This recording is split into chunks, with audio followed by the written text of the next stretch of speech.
Hello and welcome to the bakagaijinshow. I'm your lovable rascal of a host Zeke Freak, and with me as always is my inconsiderate co-host Kevin Faulkner. Hey, I am perfectly considerate, always thinking of other people.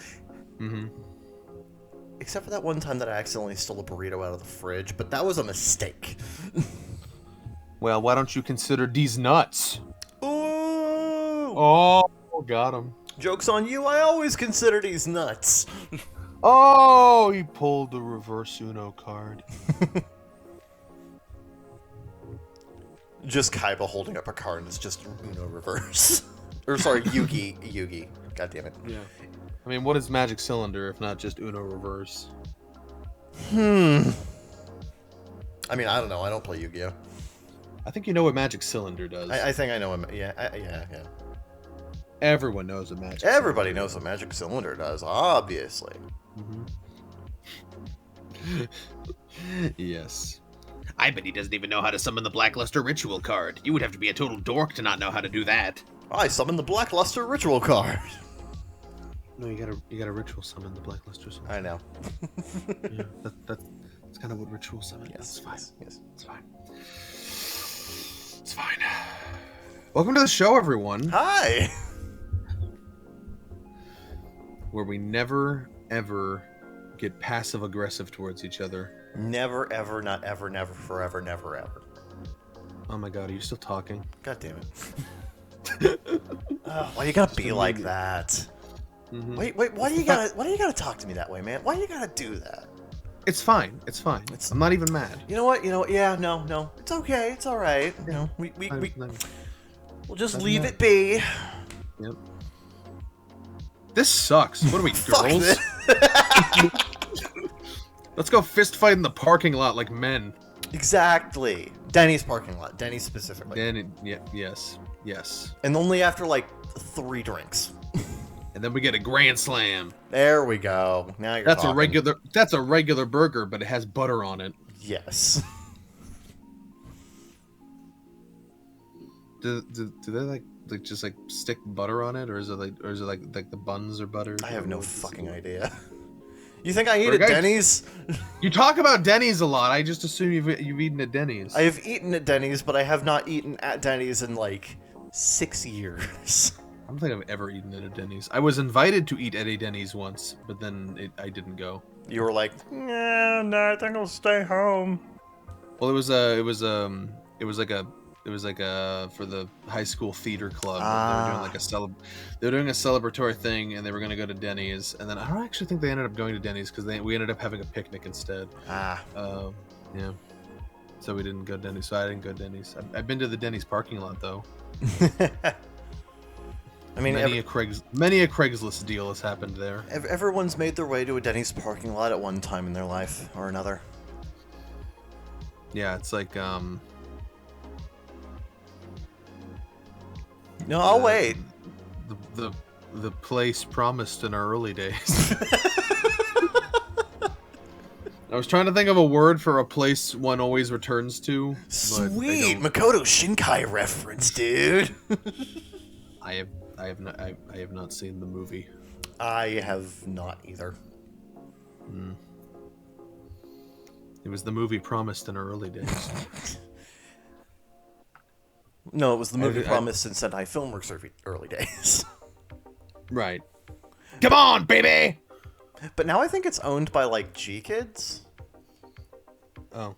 I always thought it was pronounced good kids. Good kids. Good kids. You know, like good day, governor? These are some good kids. Good kids, good day, governor. The kids, the good. Struth. Stop! We're bringing it back. We're bringing it back. Come to the bakagaijinshow for all your early 2000s Australian slang needs. Brought to you by Tide the Tasmanian Tiger HD. Yeah, for people who are too young to remember it and also have never been to Australia. I almost went to Australia. I almost moved to Australia. My dad was considering moving down to like the Australian branch of his mining company. Yeah, I remember you mentioning that like once or twice. Yeah. Yeah. I think that was all. I think that was an entire side tangent you made on a different episode. It might have been. Yeah. It might have been. I'm glad that didn't happen, because I have way too many flat-chested girls on my phone. That would be a problem. Among other reasons. That's problem number 1. Problem number 2, way too many spiders.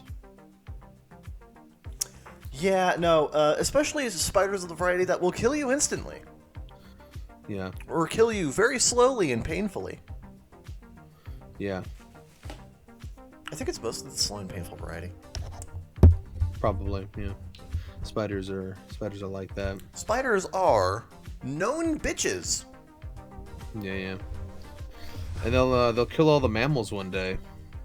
One of these days. Remember that fucking special where it's like, this is what the Earth will be like in 100,000 years. Yep. And like the last mammal is like those cute Pikachu-looking ass Poggle things. Yeah. And they're just like food for the silver mountain spiders or whatever. Yeah.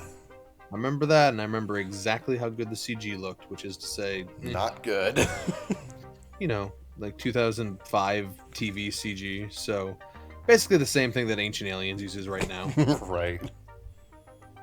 Did you know the Ancient Aliens? The Ancient Astronaut Theorists, not the aliens, or that we know of. The Ancient Astronaut Theorists are coming to my city. It's more likely than you think. They are. They're coming. I see ads for that on Reddit. Oh my which is God. the perfect place for them. Yeah, the Ancient Astronaut Theorists are coming to town in July. Ancient Astronaut. God, that is just so fucking ridiculous. God. Yeah. So these are. So I'm assuming that these people believe that at some point in the past, long before the 1960s. Sure. People somehow managed to, accomplish space travel. But modern space travel, like Sputnik and, the moon landing and shit, that shit's not real. See, that's unrealistic. But ancient astronauts long before our time, that's realistic. That's believable. Well, no, the aliens are the ancient astronauts. It's like... Okay, so they have to call them ancient astronauts so they don't sound fucking crazy. Yeah, of course. What you need to understand about the ancient astronaut theorists is that they don't believe humanity has done literally anything on our own, or has ever invented anything, or accomplished anything without some kind of ancient astronaut intervention. I fucking hate that term now, ancient astronaut. Just say aliens! Just say fucking aliens, okay? Okay, they say aliens sometime, but they cover it up a lot. They're like travelers from beyond the stars. Which ancient nomads beyond our understanding. Yeah, shit like that. Which, like, first of all, I really hate the term "beyond the stars" because, like, there's nothing beyond the stars. They are from the stars as we are from the stars. Exactly. Because we all exist betwixt the stars. Yeah. There's nothing beyond the stars that we know of. That we know of. Either that, or it's a universe that's exactly the same, except we're all wearing cowboy hats. So, I understood that reference. I really like how Futurama established that there's only one parallel universe, the cowboy hat universe, and then they immediately disregard that. Yep. In all future episodes. Everybody out of the universe, quick! It was a fun joke, but it's over now. Yeah.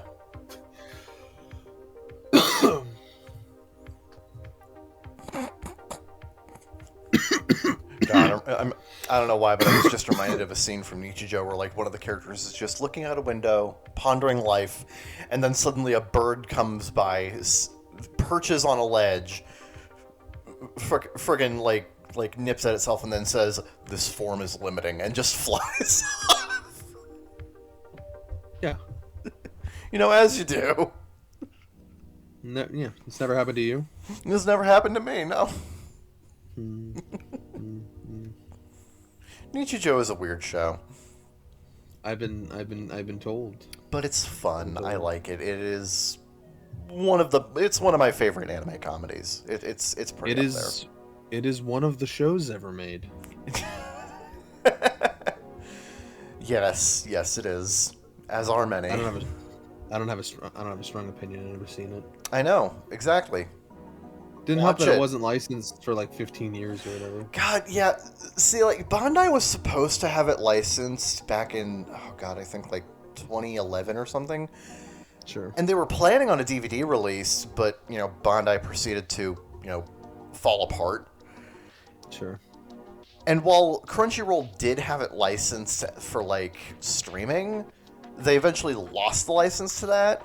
But then Funimation picked up the license, and then they released their, like, own subtitled Blu-ray, and apparently the subtitled Blu-ray did really, really well, so then they decided to, release it on Blu-ray again, but this time with an English dub. Yeah, I love when that happens. Like how they're just now dubbing Televeru. Yeah, I don't know why it took Sentai that long to dub Televeru. Holy fuck. I don't know. Like, Televeru has been one of their biggest sellers, since the beginning of the company, honestly, because, like, one of their earliest licenses was Televeru. Yeah. So, like, I am shocked it took them that long to make dubs of Televeru. It's kind of weird. Yes. But we have them now. And I understand that the dubs are perfectly adequate. Yeah. I don't know. I haven't seen them. But yeah. But it does have Brittany Karbowski as Mikan. Of course it does. I mean, you could... If you asked me to guess, that's exactly what I would have said. Honestly, like... You can just look at a character and think, I'm getting Karbowski vibes from this. In the Japanese version, she's played by Hanakana, so... I know that. I'm just saying. You know what I mean? Like, there's a certain type, you know? Yeah. You can look at it and think, man, if Sentai licenses this, this has Karbowski written all over it. The one girl. That one type of girl, you know. Yeah. And, like, it's interesting, because, like, it's like they don't even have to have anything tangible in common character-wise, but just, like, it's a vibe thing, you know? Yeah. It's a vibe thing, you know? Let's see. Wendy Marvel in Fairy Tail. Yeah, that makes sense. Sure. Mikoto Misaka in A Certain Magical Index. Yeah, that makes sense. Let's take a look here. Yuri Nakamura in Angel Beats. Yeah, that makes sense. Alice Marasato in High School of the Dead. Yeah, that makes sense. Sure. Eve Neuschwanstein in Needless. Yeah, that makes sense. Yeah, no, yeah, there's a specific type of vibe a lot of these girls have.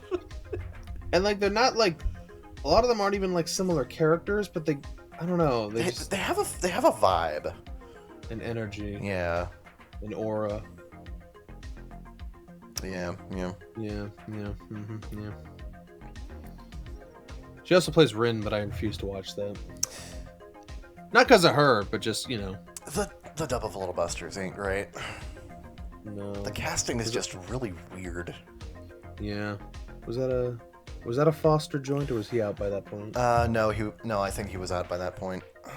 Yeah. That was around the time he was, like, ratcheting down the amount of dubs that he did, and Sentai Filmworks was bringing more people on board.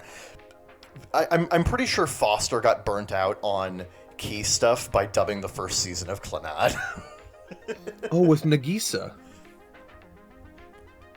I want you to understand that the smile, which was previously on my face, has now just disappeared. Mm-hmm. Like you can frame by like if you were taking a 120 frames per second video of my face as you said that, it would take all of 4 frames for the smile to just disappear. Well, I can tell you where the smile went. Where? It's up to my face, Kevin. Oh, okay. Oh. God damn it! You stole my smile. Fucking stop it! This is the evolved form of got your nose. Got your smile. God damn it! Yep. Stop. Yep. I just love Arcada's rant about that. You're putting the emphasis on the wrong syllable. Yes. Perfect. So anyway, what the hell have you been up to? Is this it, Kevin? Is this the week where I finally go first? I think it is the week where you finally go first. Yes. You know, I could be obstinate and just not do that and insist you go first and just create dead air until you do. But I would insist that you go first because it would be a Right. nice change of pace, and also you're the fucking Sure. host. Sure. But then I could counter and insist that you go first, locking us in a stalemate where that becomes the podcast for the next 3 hours. But that would not be an interesting podcast, so what are we going to do? Well, then I would counter that nobody watches us, therefore it doesn't matter.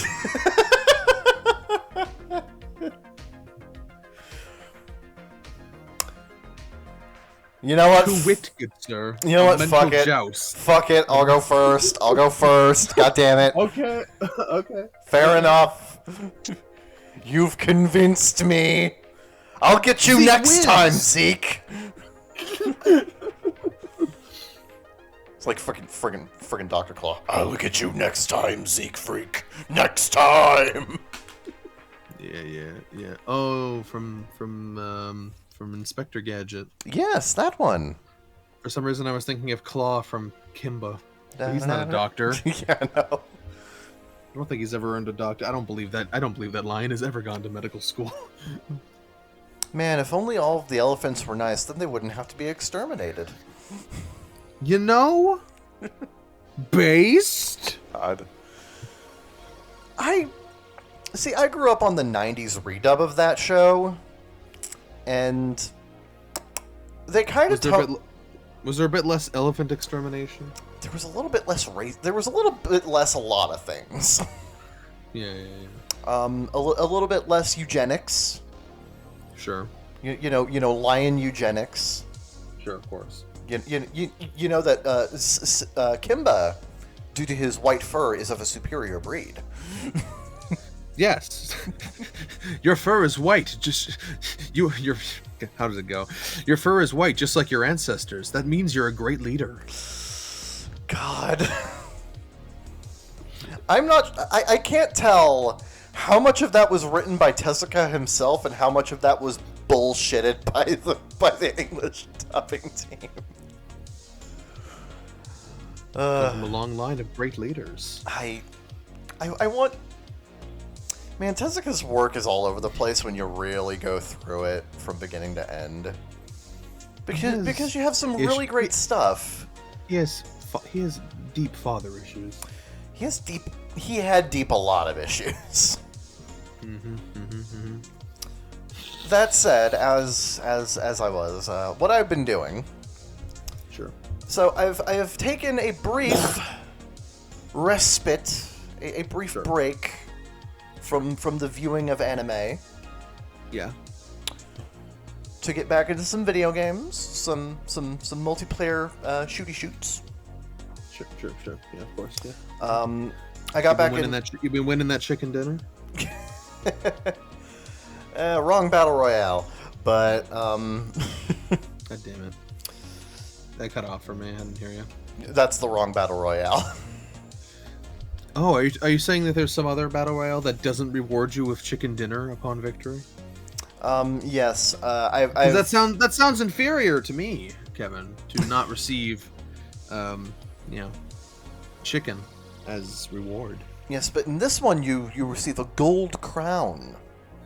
I can't eat that, Kevin. That is true. That will not sustain me nutritionally. You cannot eat a golden crown, yet you can eat a chicken dinner.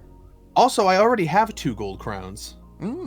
I see what you did there. I know what They're in my mouth. They're in your They're mouth. in my mouth.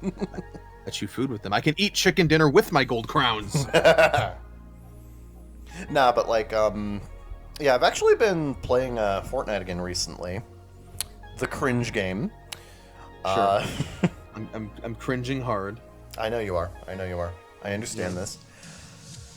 Yeah, they added a zero builds mode to Fortnite. Which... So what you're telling me is that they've removed all skill. No. They've removed the ability to cheese the game just by doing one thing really, really well. And now you actually have to shoot well. That's still one thing! No, like, the problem with Fortnite previously, in terms of game balance, was that building took priority over every other element of the game's design. You want to sit down with your Zoomer friends and be like, is Fortnite actually overrated? It kind of do be, admittedly. Sure. Yeah, I'm sure Huey and Louie agree with you. But, like, the problem with Fortnite previously is, like, it didn't matter how good of a shot you were if someone could build a mansion around you in 6 seconds. But that took skill. It took skill to build a mansion. You are insulting all of the hard-working carpenters in the world right now. The problem is that building took so much priority in the meta to the detriment of every other element of Fortnite's gameplay. And by removing the building, it actually rewards the player for, actually being able to play for just general skill and, ability in terms of playing the game, rather than just, if I can build a box around this person fast enough, I win. It sounds like you just weren't good at building boxes, Kevin. I was not good at building boxes. So, that sounds even the professional Fortnite players, like fucking Ninja. Kevin, do you really think I care about the opinions of professional Fortnite players? That's understandable. But the point is, they're right!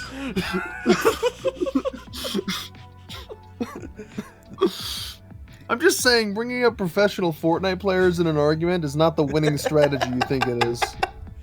Look, I'm just saying, I am enjoying Fortnite quite a bit more now. Cool. Because I have the option now of just not building, and it's fine. Kevin Faulkner, known hater of walls. Turns out the best way to play Fortnite is to just remove the fort. See, now we're getting further and further away from the game's, concept, its whole identity. Yes, I like to play Knight. That's not even. I mean, like, we're moving further and further away from its save the world roots. Yeah, another problem with the building in Fortnite is actually the fact that it was designed for PvE specifically. It wasn't designed so that, like, one player could, reasonably break through a build so that they could stand a chance against another player. It was designed so that, like the way that the building was designed was to prevent large hordes of zombies, like zombie NPCs, from penetrating your defenses. It was tower defense.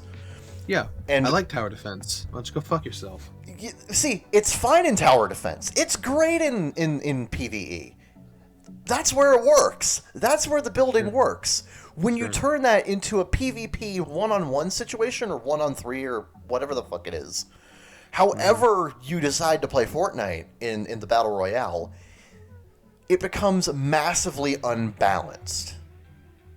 I think it was a test of resource management. I disagree. And it made it... Okay, how about you play Fortnite, you motherfucker, and tell me how well you do? Kevin, I'm not going to play Fortnite. I'm not a loser. Oh, God, alright. You know what? Understandable. Yeah. But I still challenge you. See how well you do. That said, yeah, I have been playing Fortnite, and I've been having a good time with that for the first time in like 5 years.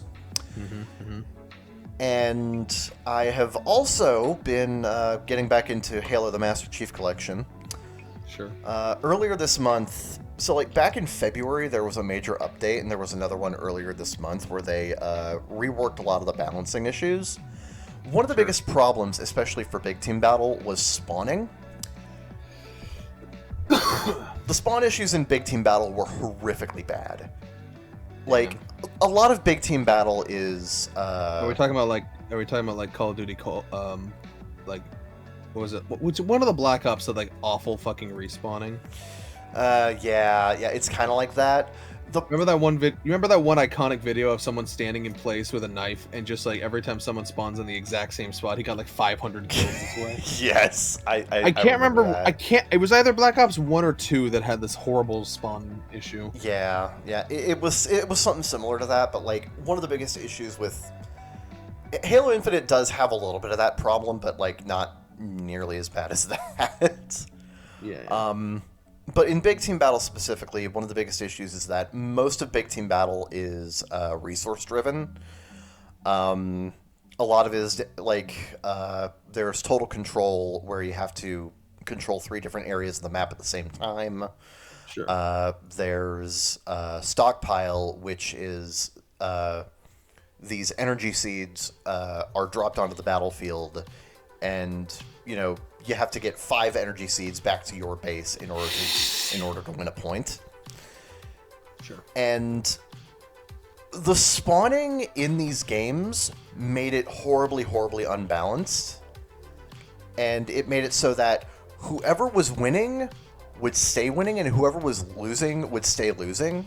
And there was no way to come back. The second that one team gained an upper hand, there was no way to come back from it, and like you basically just had to throw the match at that point.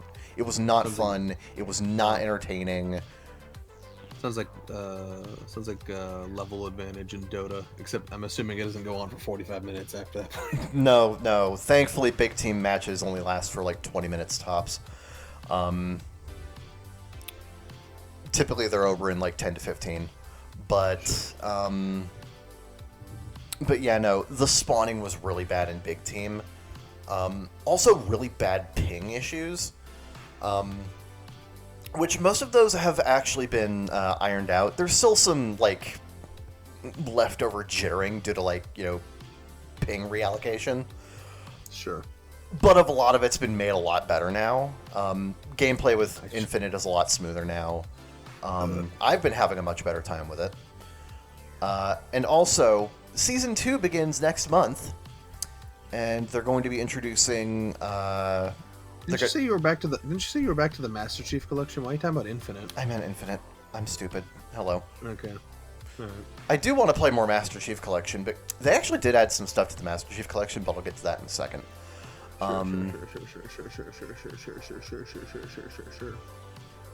Sure. Okay. But anyway, Infinite. Yeah, I've been talking Infinite this entire time. My bad. I just had my coffee. Sure. Okay. Yeah. You have a chemical dependency. It's known. Yes, I do. Yes, unfortunate. Yeah.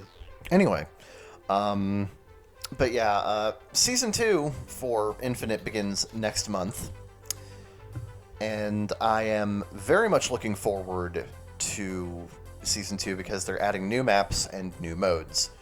I believe they're going to be adding one big team map. They're going to be adding a couple of different 4v4 maps, one of which is a remake of that Halo 3 map. And one of the modes that they're going to be doing it's kind of a take on Battle Royale, but it's a little bit more fast and snappy and quick-paced. Oh, so not a Battle Royale at all. It's a 40-man it's a 40-man free-for-all. Sure. Which is basically Battle Royale. Last man standing wins. Okay. And, is it called Last Man Standing? Because that'd be cool. I don't remember, actually. I need to look that up. It would be that would be a really good name for it, though. Last Man Standing. That would be perfect. Yeah. But yeah, I'm interested in seeing how that goes because I'm not sure if Halo is well suited for a Battle Royale style game, because if you've ever played Halo, you can't take a whole lot of hits before you die. And In multiplayer, I'm assuming you mean. Because Yeah, I feel like in single player, you can take a decent amount of damage. Yeah, in single player it's different, but yeah, in multiplayer, like, lives are pretty quick. Which is why in most Halo games, like, when you're playing 4v4 Team Slayer, it's like first team to 50 kills wins. And that takes 8 minutes. Yeah, of course. Yeah, I'm looking forward to I'm looking forward to playing more Halo. Like, they're improving Infinite, they're giving it more content. And apparently they're going to be making it so that, like, the progression of seasons is a lot faster because, let's see, November. It's been like 6 months since Halo Infinite launched and we're still in Season 1. Sure. So they're going to make it so that, like, content comes out. You're an anime fan. You understand seasons typically last 3 to 6 seasons. 3 to 6 months. So see, that's the thing. They're going to try and make it so that, like, each season lasts about 3 or 4 months now, which is much more reasonable because, God, so what you're saying is you want more 4 months. This guy wants more single cores. Come on, Kevin. You're better. Look, it's different in video games, all right? When you're playing online multiplayer shooters, it's a bit different. If only you had something else in your life to occupy your time while all those poor fucking hardworking developers slave away at the content machine, just cranking it out for you. Look, Only I had, appreciate some them. other shit to do. I appreciate them. Sure. Look, the thing is, I haven't been playing video game like the shooters lately, so I haven't been, enjoying. No, but you've the been content complaining about. cranking out. No, but this is like the 4th episode that you've complained about this. Yeah, my thing is now they're fixing it. Yeah, until it's out, and then they're back to working on something else, and you're like, why haven't they made an update in 3 months? No, but the thing is, they are going to make their updates consistent over, like every 3 or so months. It's going to be a new season, new maps, new modes. Yeah. So it's not going to be a problem anymore. I kept telling you they were going to do that. I know, but it just took forever to get there. Look, man, 6 months is a long time for a multiplayer shooter. Hey, can you pause for a second? Someone's at the door. Oh, okay. Sure.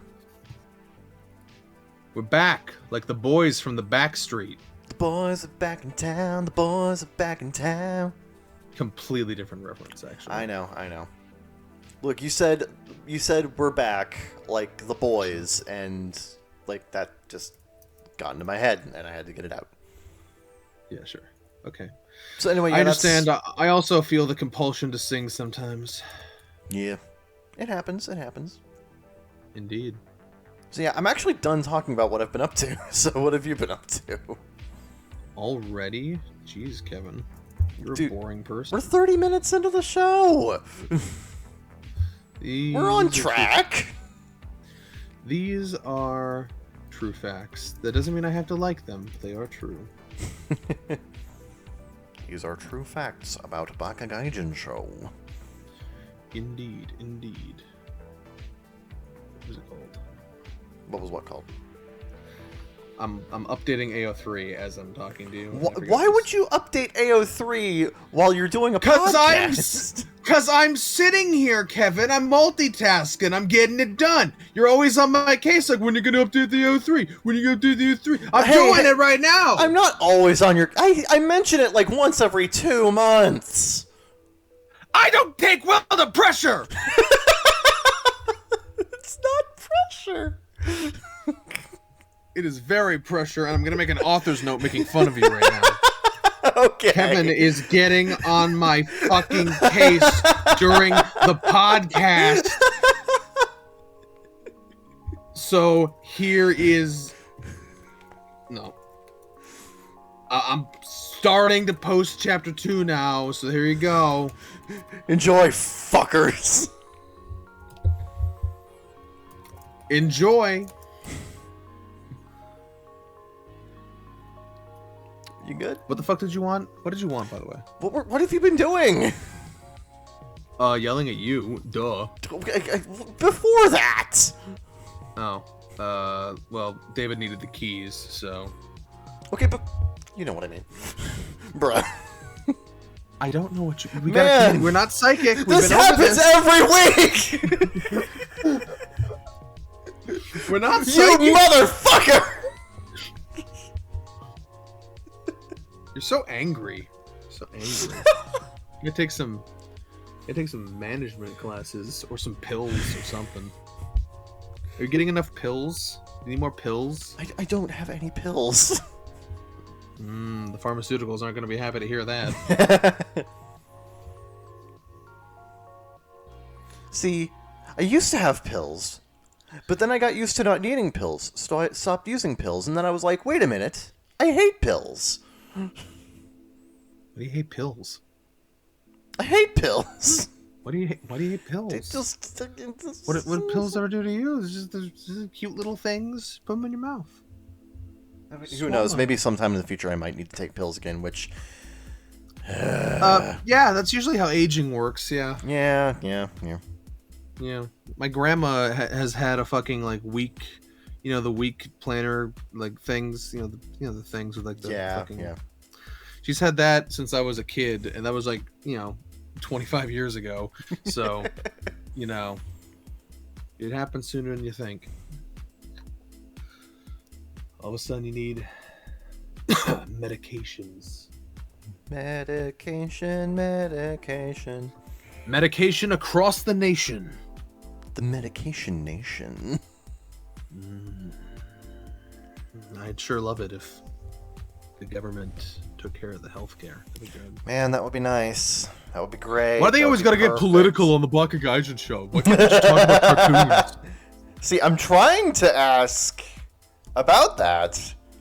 I'd rather talk about politics, Kevin.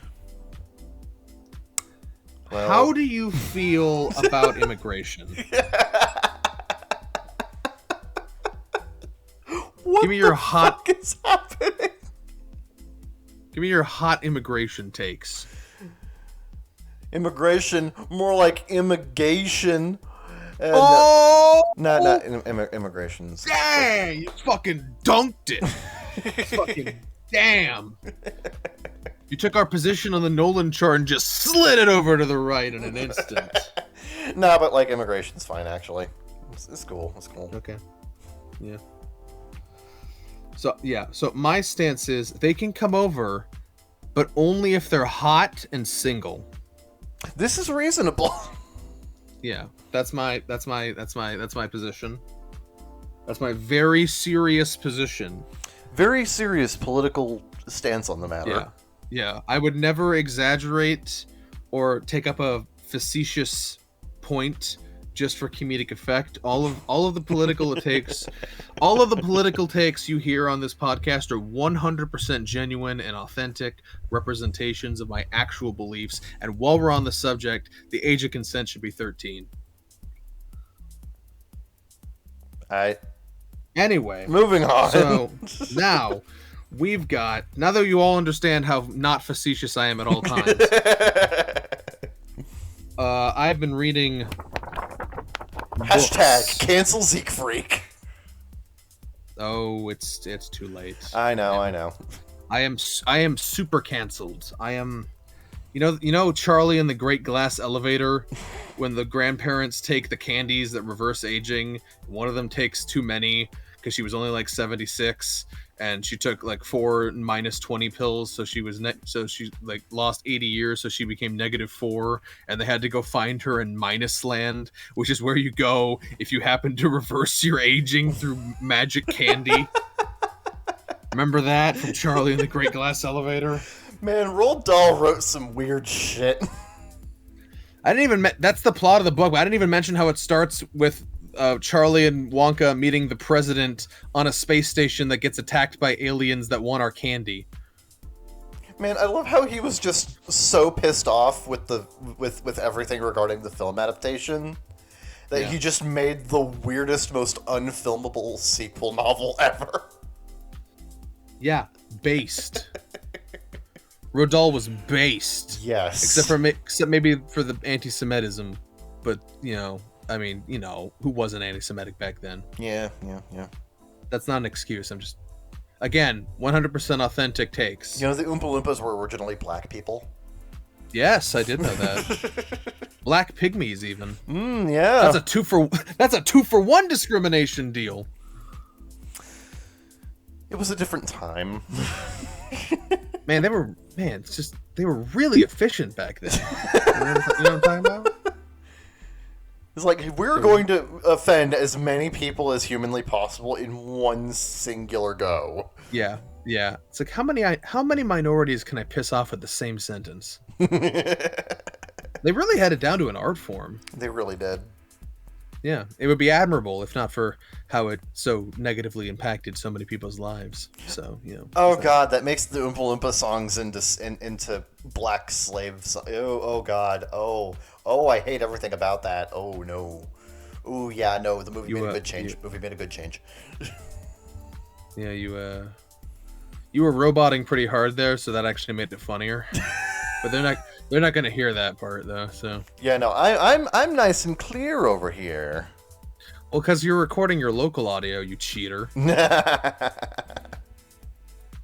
I'm the one on call. True. I'm on call like the White House film projectionist to my dream job. Now, you, however, are not roboting, so that's good. Totally good. That's good. I think is somebody at the door again? Okay, no, I thought I heard someone at the door. Okay, you good boy. Yeah, you better not have paused for that. I did not pause for that. Okay, you don't pause until I tell you to pause. I know. You are the host. Or you use your best judgment. These seem like contradictory things, but you know what I'm talking about. Yeah, if you don't respond for like 10 straight fucking seconds, I pause. Sure. Man, you are roboting up a storm. Just beep boop, motherfucker. Beep boop, motherfucker. Yep. Like what's his name? Johnny 5'9". No, it's just Johnny 5. I thought it was Johnny 5'9". No, just Johnny 5. Doesn't it then transition to 8978399? Isn't that how it goes? That's Disney's The Black Hole, right? What are you even doing anymore? I'm talking about Disney's The Black Hole. Okay. I thought you were talking about Short Circuit with Johnny 5. Okay, that's a different thing. No, is Johnny 5 not from The Black Hole? No, Johnny 5 is from Short Circuit. Who's from The Black Hole? I don't know. I didn't see The Black Hole. I swear it's Johnny 5-0 or Johnny 5-9 or Johnny Knightley or Johnny Mnemonic or something. Was Keanu Reeves in Disney's The Black Hole? No, he was not. No, he would have been. No, he would have been like young. He would have been like 8 years old or something. Yeah. Disney's The Black Hole from 1979. I have never. Oh, no. Okay, no. I thought. No. Robert Forster looks a bit like George Clooney. I'm not gonna lie. You know who else looks a bit like George Clooney? I had Roddy McDowell and Slim Pickens. Slim Pickens, yep. Yeah, let's see here. The man, the myth, the legend, Slim Pickens. The diminutive robot VIN sent. Virtual information necessary centralized. Oh, that's cheating. That's not how acronyms work. Vincent. Yeah.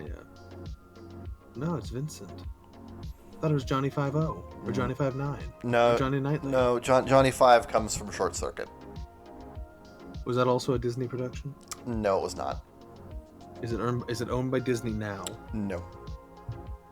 Oh, who's it owned by, Kevin? I don't fucking know, but I know it's not fucking Disney. You seem to know a lot about this movie, except who owns it. Look, that's one of the things I am very confident about with Short Circuit is it is not owned by... You know what? Short Circuit... Yeah. Not Short Forgot. What the fuck? Not Shorts by Robert Rodriguez. Let's see. Short Circuit, Columbia, TriStar, NBC. I think it's currently owned by Sony? Since you made me bring it up, let me just tell you that Short's a Tall Tale by Robert Rodriguez is a fever dream of a movie. You've mentioned this before, yes. Yeah, it's quite a trip. Well, kid, I hope you packed your bags, but because you're about to go on a trip. You hear they're trying to continue Spy Kids again? Aren't they trying to reboot it, or? Yeah, that's probably what I meant. Yeah. I never saw the fourth one. How was it? I understand it sucked, but I also didn't see it, so I don't know for sure. You're just a master of first-hand accounts today. Didn't see this, didn't see that. What have you been up to, Zeke? Don't rush me. Don't yell at me. I'll get to it. I was going to get to it, and then you brought up something else. I did not. It was you. I waved a book at the microphone, and then you started talking about something else. Okay. I'm gonna wave a book at you aggressively. Paper! No! Paper cuts! Paper cuts! Ooh, you might get cut. You might get cut. Yes, I've been reading a lot of things. Buying a lot of light novels. My bank account is scaring me right now. And I just got paid, so that tells you a lot. Just keeps pinging you. Hey, you bought something. Hey, you bought something. Hey, you bought something. Hey, you bought something. Mm-hmm. Yeah, so I've been buying and reading more light novels. It's probably something I'm going to be talking about regularly on the show at this point, because I'm trying to do a little reading every day, because I am a grown up, and that's what we do. Yeah, so like, I think I mentioned last episode, I don't know if I had finished volume 2 yet, but I read the first 2 volumes of Danmachi. Yeah. And now I have volumes 3 through 9, so that's something to dig into, including volumes 7 and 8, which are some absolute chonkers. Some big boys. Yeah, I got those for a great deal, from the Friends of the Library in Salt Lake City on Amazon. They had them for cheap, and then they also combined all the shipping into one shipping thing. Yeah. Or they didn't stack it. That's like it was only like the cost of one shipping thing because it's from the same place, which not all third-party sellers do, but some do, and they did. And it was great. I got like volumes 4 through. I got volume 3 from Right Stuff, but I got volumes 4 through 9 from them, which is like 6 books for like $50 flat. So that was actually pretty nice. It's a really nice price for that. Yeah. Who is mowing their lawn right now? Can you hear the lawnmower? Only faintly. Okay. Like I would not have been able to hear that. It's gonna get drowned out by the background music when I add that in post anyway. So. Yeah, but I'm listening to that background music right now, and it's not being drowned out. Why do they gotta? You know, I've gone on this rant before, and I'm gonna do it again. But like, pre-pandemic, it was predictable. Everybody mowed their lawns at the same goddamn time. But ever since the it's getting louder. Okay, yeah, that's actually getting louder. Ever since the pandemic started, and people have been staying home more, they just mow their fucking lawns whenever they goddamn feel like it. And it pisses me off. Yeah, no, it's really annoying. I am a night owl. I take naps in the afternoon sometimes, and sometimes I can't do that because somebody's mowing their fucking lawn. Yep, every now and then, just brrrr. Or whacking the weeds, or some other unnecessarily loud thing. Wow, holy fuck, that is loud. It might be Dad, actually. It might be my dad. Yeah, it might be our lawn. It might be your lawn. Yeah, that would explain a lot. Because if it was a neighbor, I don't think it would be that loud. Yeah. That must be happening like right under. Well, he's gonna circle around. He's gonna go around the house and then come back. So it should probably be like a recurrent but infrequent issue. Perhaps. Yeah. It shouldn't. Man, now normally I'm the one with noise problems on my end. Look who's talking now. Yeah, we gotta drown the lawnmower out with the sounds of crying children. So I'm gonna need you to go like steal some noses, okay? Well, the children are actually out of the house today, so... This isn't fair, Kevin. Unreasonable you're being right now. Oh my god. Fucking Twitter. So, you know that tweet that went viral yesterday that was like a clip from Mr. Enter's review of Turning Red? I didn't watch the clip, but I know about it, yeah. Yeah, someone's like, oh, so you're telling me Battle City aired from 2001 to 2002, and not one character so much as reacted to 9/11, immersion ruined. The first word said to Mai after she woke up should have been, they hit the Pentagon!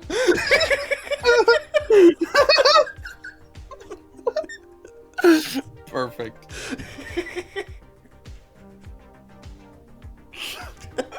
Yeah, now that you mention it, that's weird. That's a weird oversight. Why did they bring up 9/11? It reminds me of that TXT I did from someone's tweet, where it's like, I'm supposed to believe that Harry Potter takes place from 1991 to 1997. This doesn't make any sense, because not once in these books does a character go, man, the Chicago Bulls are having a hell of a run, right? If Yu-Gi-Oh was realistic, Kaiba would have been funding strikes on Iraq and not wasting money chasing after Yugi. He'd be carpet bombing Al Qaeda with blue ice white dragon jets.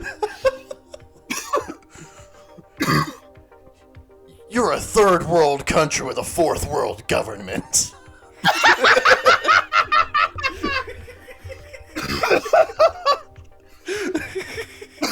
This is actually funny because the filler establishes that he turned it into a gaming company from like a war, like Gozaburo like sold weapons. That was his whole shtick. Oh my god. Jesus. Kaiba might actually have like old fucking like war weapons of war, lying around. This is a scary thought. Oh no. This is a man so dedicated to what he wants that he fucking uses like a spacecraft in virtual reality to break through to the fucking afterlife to get a rematch. So, I mean, like, he can do whatever the fuck he wants. Kaiba might be a war criminal, among other things. We should be so grateful that Kaiba has the one-track mind he does. Because if he had other ambitions, there's nothing stopping it. There really isn't. Like we got lucky that Kaiba decided to spend all of his time on a children's card game. Yeah, it's like if the Greek gods were still around, but we kept them occupied with like I don't know, a card game or something. Just keep them occupied so they don't fucking unleash a plague of locusts and flood our houses and whatnot. Yeah. That sounds like there are SCP like that where they're so dangerous, but we've rendered them not a threat by just keeping them occupied on something stupid. Yeah. Actually, there is one. Actually, now I think about it, there is one that's like that. It's the one, I forget the number, but it's something that it turns into what people fear. Whoever it's talking to, it turns into whatever they fear most. So what they've done is they keep it contained and they only show it like cheesy 50s B movies. Yeah. So it'll turn into like rubber suit monsters and shit, and everyone has to act absolutely terrified so it's convinced that this is what humans fear. Because if it found out what we actually fear the most, we'd all be fucked. So we have to just keep it locked up and convince it that we fear the cheesiest, dumbest, most harmless shit. Yeah. Yeah, I forget the number, but it's one of those, yeah. It's a good one. It's a good one. It's a good one. Yeah. But then after Danmachi Volume 2, I read the first volume, which is decently long, of Reign of the Seven Spellblades. Which I've been wanting to talk about because it's interesting. Yeah, isn't that the one that's like, quote-unquote, inspired by Harry Potter? Okay, so yeah, it has a lot of surface elements that are lifted directly from Harry Potter. But it's doing something different, let me tell you. It's a magic academy just like Harry Potter that runs for 7 years, just like Harry Potter, although they start a lot later because the main characters are like 15 and not like 11. Right. So it's kind of like high school. It's kind of like high school and college just kind of wrapped together. So, like, what I'm assuming happened was that the author still wanted like a 7-year school program, but they wanted to start the characters off like hotter. I'm going to assume that was the I'm exact. assuming. I'm going to assume that was the exact thought process. Uh, so yeah, and then some of the characters bear some strong resemblances. Like Guy Greenwood has like a rural upbringing similar to Ron, and then Katie has like curly brown hair and advocates for like non-human rights like Hermione did, Yeah. but she's not treated as a fucking joke in this series. Like people act like demi-human civil rights are actually like a major focus of this first novel, and like they actually take it seriously, and like I could tell this author like likes Harry Potter, but they have like some corrections to make, you know what I'm saying? they got a couple hang-ups that they want to address. Yeah, there's one part where like there's like the characters in this book. So something that's really interesting is that like they established like the 6-person friend group like immediately, Yeah. like on the way to the school. It's almost like a D&D, like they all met at a tavern situation. Where like they're just in like the parade, like the starting ceremony or whatever, and they just kind of start talking, and then all of a sudden they're just a group. They're just like a friend group, and when morning comes, they just like all meet up for breakfast or whatever. Man, I wish school worked like that. That would have been fun. And that would have been great. I would Yeah. have been bullied a lot less. Yeah, some people might call this rushed, but the plus side of this is that it wastes no time. It like gets right into it. You say rushed. I say efficient. Oh, sorry, I couldn't hear that. What? You say rushed. I say efficient. You say rush. I say go, go, go, rush.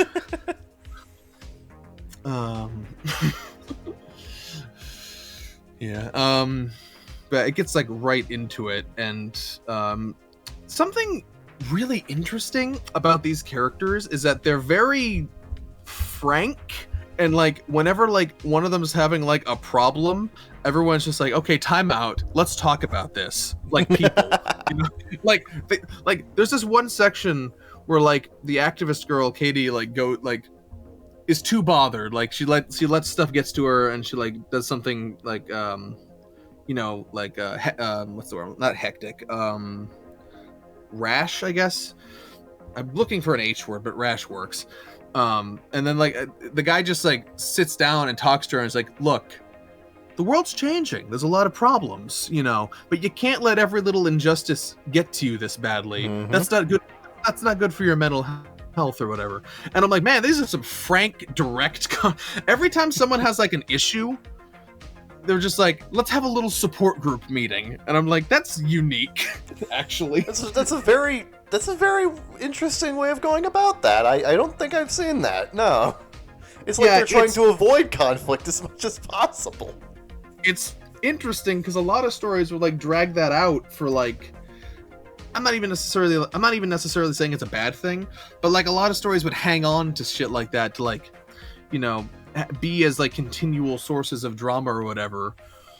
We're about 3/4 of the way through the racism arc, so. Yeah. But I'm not saying it's like completely settled, but like they like address it so formally and realistically that it's actually kind of refreshing. There's one point where the main girl Nanao, which is another big difference from Harry Potter, is that there's just like a samurai. Yeah. Just like a samurai girl who's not used to Yelgland culture. That's another thing I really like. All the countries are like super obvious stand-ins. She's from Asia. She's an Asian girl, which is funny. And of course, the Japan analog is just called Yamato because, like, of course it is. Yeah. Yeah, but like that's another thing. Is there's this fish out of water element, but like it's unique because like it's not like. The interesting thing is that the protagonist Oliver Horn is not like a Harry stand-in. Like if anything, like Nanao is actually more the Harry stand-in because her where she's from, they don't have magic in the same way, and whatnot. So like she's kind of the fish out of the water and not him. Yeah. which is interesting. She's entertaining because like she's very unique for a light novel heroine in that she's kind of a country bumpkin and like a battle crazed warrior. That sounds awesome. Yeah, she's very like direct and like she's polite, like she's formal, but she's also like boisterous. I want you to realize that you were describing almost my ideal woman, so yeah. They also do I didn't realize it was two separate characters at first, because some of the illustrations, there was like a girl with, before I read it, there was a girl with black hair, and then like there's the girl with the white hair on the cover, but that's actually the same character. That's both in the now, but they do like the Shauna thing where like when she's like, you know, heightened battle senses or whatever, her hair changes color. yeah. So what you're saying is, the series has Shauna influence. It does, but in that very specific way that a lot of things before and after Shauna also do. I mean, if you think about it, it's just Super Saiyan again. You know? Yeah, kinda. Yeah, it feels different. Yeah, it feels different somehow, but like that's basically what it is. Yeah, and like there's several other like analog characters. Like there's a teacher that's like very Snape-like in his like demeanor. There's a lot of like weird like whimsical creativity too. Like there's like this, like when they're walking up to the school, there's like these plants that are just like talking and making snide comments about them. Yeah. And like they have to like later on they have to get information out of them by putting on a comedy routine and making them laugh. Yeah. Because apparently being stuck to the ground all the time is just boring. So you gotta bring the comedy to them. There's like interesting uses of like whimsical like creativity and stuff. It was a fun read.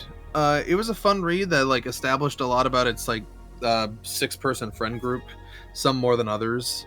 And it ends with like, look, okay, so like when I finished the last chapter, I thought, yeah, that was fun. That's a fun read. I'm gonna read the next volume. I'm gonna keep up with this. This is fun. It's getting an anime soon, so that's cool.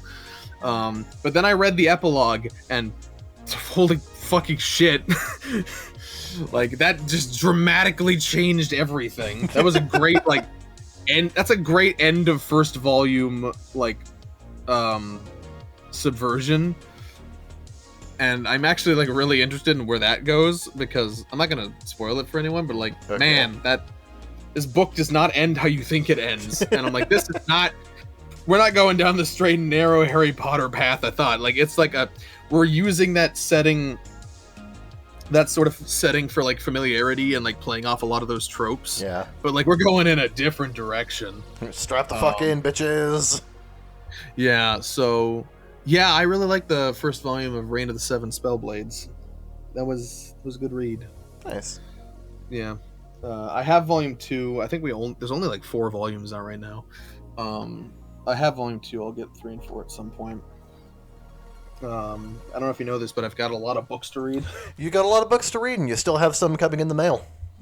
Yeah, I have like, I need to get more shelving space. That's the thing right now. I really need to get somewhere else to put these. So you mentioned, yeah. Yeah. I messaged someone on Craigslist, but like they have not gotten back to me in like 3 days. So I'm going to assume either they're very old and they don't know how the internet works, or they already sold it. Yeah. Probably, yeah, safe assumption. See, the problem was when I found this listing for a nice short, like a thin vertical shelf that could go between my game shelf and my bookshelf. It was posted 9 days ago, and the thing about 9 days is that it's a long time, but it's also not that long. Yeah. So it's like a very ambiguous amount of time where you're like, I don't know if this has been sold or not. Because if it was posted like a few weeks ago, I'm like, okay, that's probably gone. And if it was posted like very recently, you'd be like, yeah, that's probably still there. 9 days is tricky. 9 days, it could go either way. It could go either way. Yeah. Especially for something like a shelf, which is like not something everyone always is on the lookout for, you know? It could stay there for a while. It could just be gone the next day. You don't know. Yeah. So, yeah. I also I bought some more books off eBay, but it's been like 3 days and I have not gotten a shipping notification, and I'm getting a little nervous. getting a little. I shot them a message because I'm getting a little nervous. I hope they just forgot to mark it. That happens sometimes. Yeah. They have like all positive reviews, so I'm assuming they're not a scammer. I'm assuming. Making an ass out of you and Umption. eBay keeps sending me like notifications like you can save 20% off Dysons, and I'm like, I'm not in the market for a vacuum cleaner. What are you trying to tell me, eBay? What are you trying to tell me? Got something to say, eBay? Got something to say to me? Say it to my face. Yeah, I'm getting a lot of like first and second volumes of things because I'm trying to like diversify and have a lot of like different things to read and such. Yeah. I like Danmachi. I don't necessarily want to be reading exclusively Danmachi for the next few months. Although if I can catch up by the time season 4 airs, that'd be nice. Yeah. Even though I already watched the previous 3 seasons, I still don't have all the volumes up to that because the first 3 seasons adapt through to volume 11, and I only have up to 9 right now. So, but I am interested though because some stuff was not covered. Particularly, I've heard that most of volume 8, which is I think mostly side stories, was skipped over. So I'm looking forward to that, among other things. Right now, I'm because the first volume of Reign of the Seven Spellblades was decently long. I'm reading something shorter. The first volume of Strike the Blood I got at I got at the Half Price Books, which I went to Half Price Books. The selection for Japanese stuff was fucking miserable. It was dismal. Yeah, they had some manga. It was mostly like really new stuff or like really old stuff. And then really new stuff obviously is like not like that much cheaper than anywhere else. And the only light novels they had 2 copies of Excel World Volume 1, which I already have a copy of Excel World Volume 1, so I don't need that.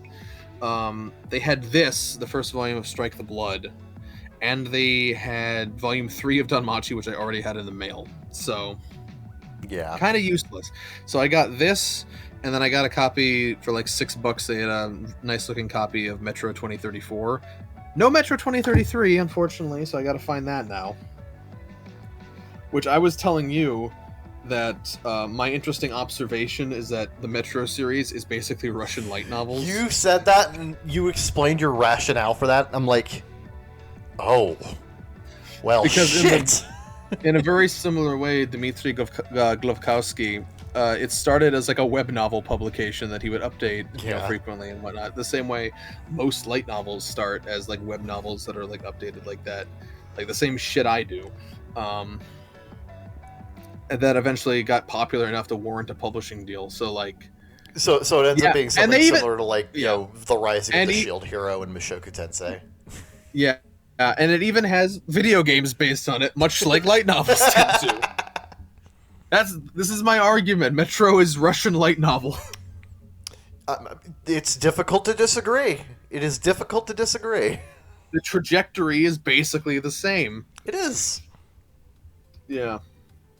So I'm reading the first volume of Strike the Blood, which I don't have a whole lot to say about because I only read like the first chapter or so. Yeah. Yeah. The lawnmower's back. Hello, person using lawnmower. Please stop. Do not. We don't have lawns in Russia. It's too cold. Well, I guess they could be snow blowing. So could be. Is that? Yeah, that's like lawn mowing, except you get everyone around you gets wet. It's got to go somewhere. It's got to go somewhere. I have pretzel sticks. Got to go somewhere. Do they have anything on them? Are they flavored? No, they're just like regular pretzel sticks. Boring. You have a boring life. You're a boring person. You're gonna go to folding chair purgatory when you die. Folding what? Or it's not purgatory, but like it's in that part in Johnny the Homicidal Maniac where he dies and goes to heaven, and heaven is literally just an infinity of folding chairs where you just sit down, and that's it.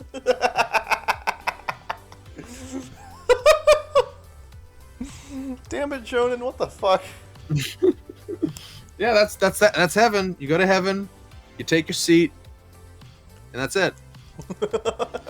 And Johnny decides to go to hell instead because at least shit happens there. Yeah. It's worse, but at least it's worse in interesting ways. It's more stimulating. There's True. that. It reminds me of Isaiah's motivation from Durarara, where he wants to create a gang war only he can win, so that he can ascend to Valhalla to avoid. He thinks that if he can prove himself worthy of Valhalla, then he thinks otherwise you just cessation, just like. So like, because he loves stimulation so much, he doesn't want to just disappear like that. So he wants to get to his whole motivation is like, creating a gang war that he can be the victor of from behind the scenes, so that he can get into Valhalla, which may or may not exist. Who knows? He's could just be crazy. Out. Yep, he could just be crazy. Yeah, I'd love to collect Durarara if only Volume 8 wasn't impossible to find. Just perpetually out of print. Yeah, because they're not they're just not printing it at this point. Yeah. Young Press has that problem with a lot of stuff. Strike the Blood, volumes 3, 4, and 6 are notoriously difficult to find. Wow. I've seen copies of volumes 3 and 4 on eBay for like $150, and they still have the audacity to charge you $4 shipping. If I'm paying $150 for a book, you better fucking ship it for free. Yeah, I feel like at that point, like the amount you are losing on the shipping is kind of irrelevant. even if you bumped it up to 155 or whatever, and like just say free shipping out of the, even if you're factoring it in, just say free shipping out of the principle of the matter. Yeah. At that point, you're being ridiculous. If it was like expensive but also like a big heavy thing, I'd understand. But like, it's a book. It's this. Sorry, wrong. It's this. It's a book. So that's ridiculous.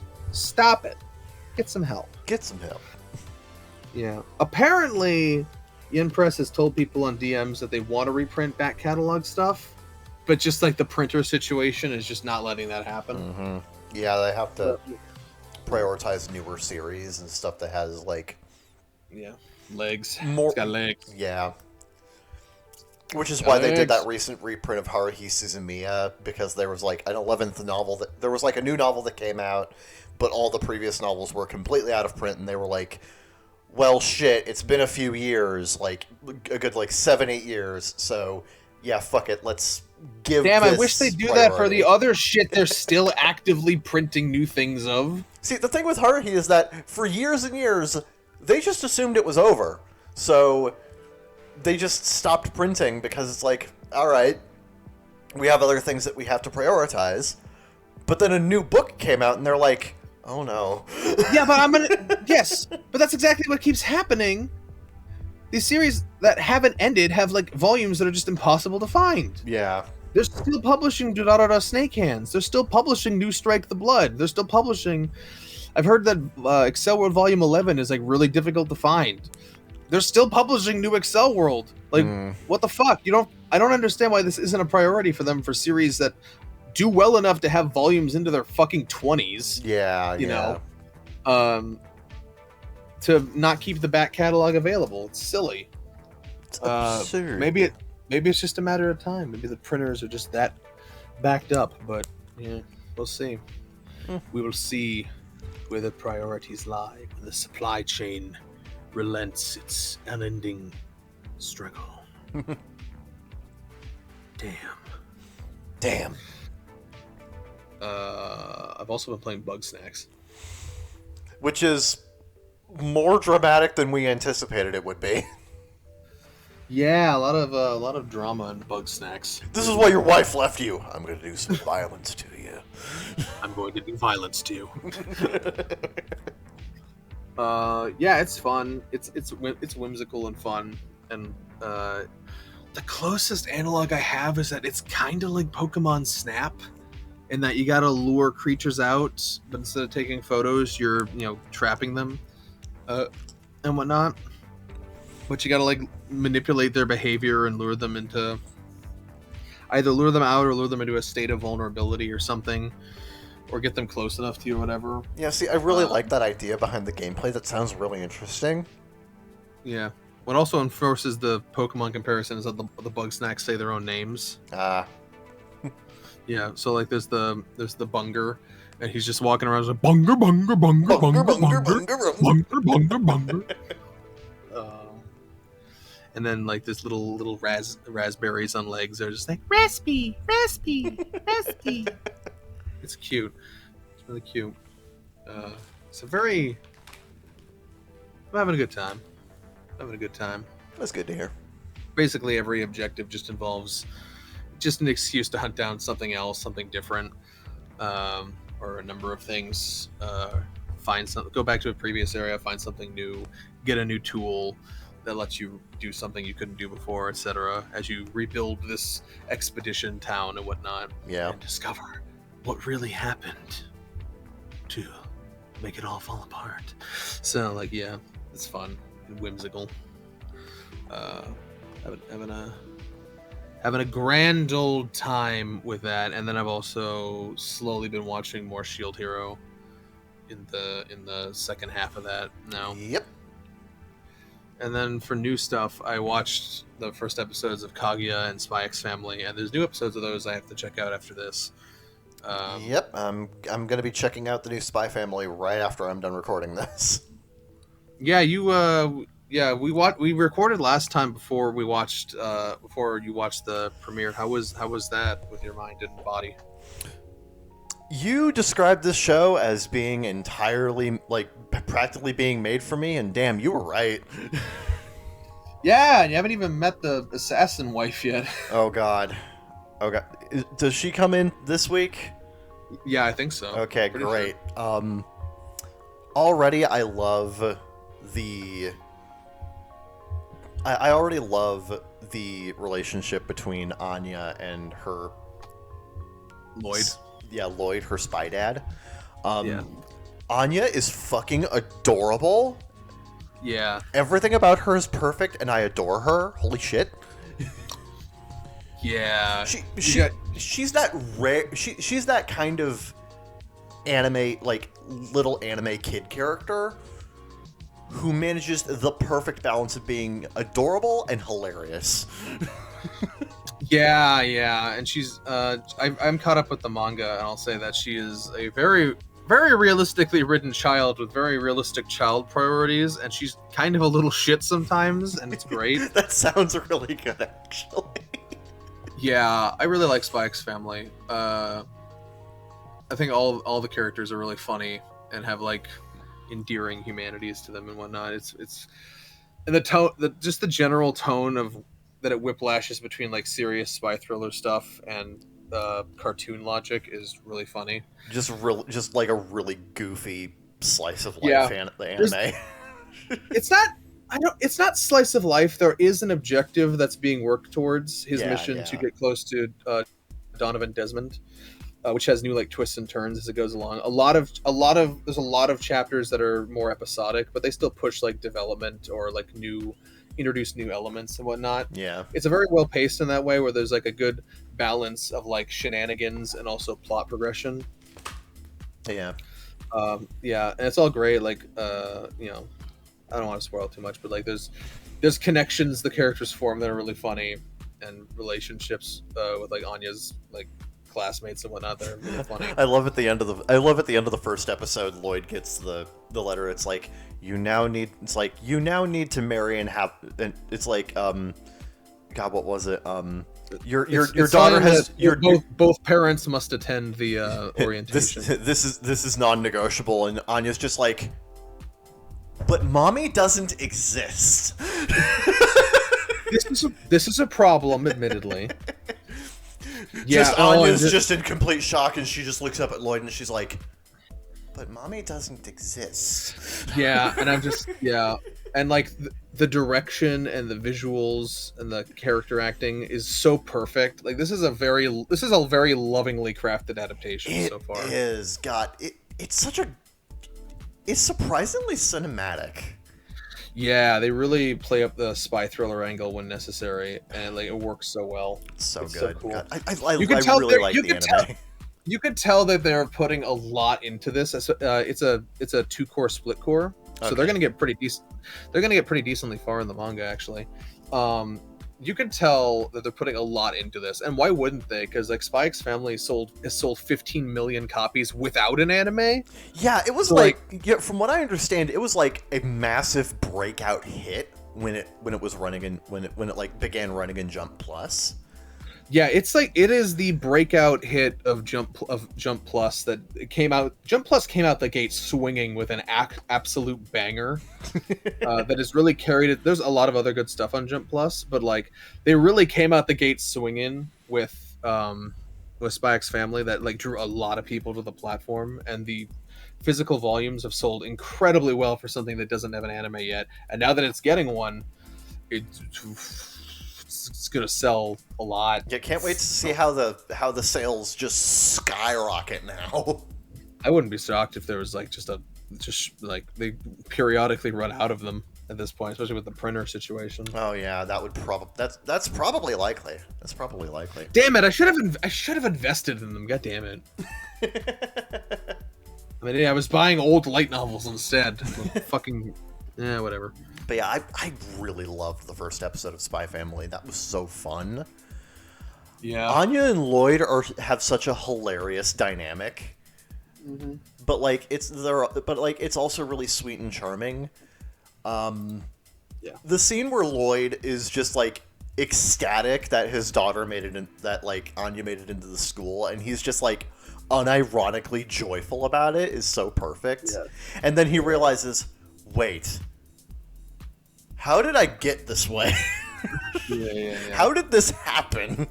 And then he just like breaks his back, and Anya's like, no, don't die. Oh God.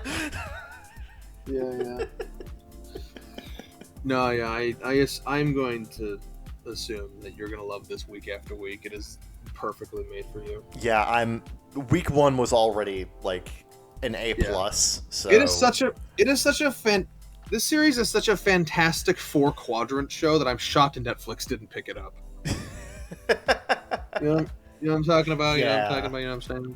The four quadrants.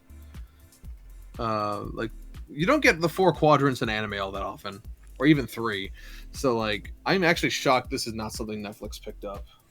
Yeah, this does feel like something you would expect Netflix to have, but Crunchyroll got it. I'm sure they bid on it. They just probably didn't invest as they didn't outbid everyone. Yeah, there was probably a lot of other stuff that they were focused on, like getting the rights to, and Spy Family was just like, yeah, we can let this one go. Yes. Is this going to be the big mistake that kills them? The Netflix killer? Probably not, but it'd be fun to think about. Yeah, but it'll do really well for Crunchyroll. Oh yeah, totally. But yeah, I really like the first episode, and I'm very excited to watch the next episode later today. Yeah. Well, let's end this segment and get to the next one so we can do that faster. Sounds like a good idea to me. All right, stay tuned to the bakagaijinshow.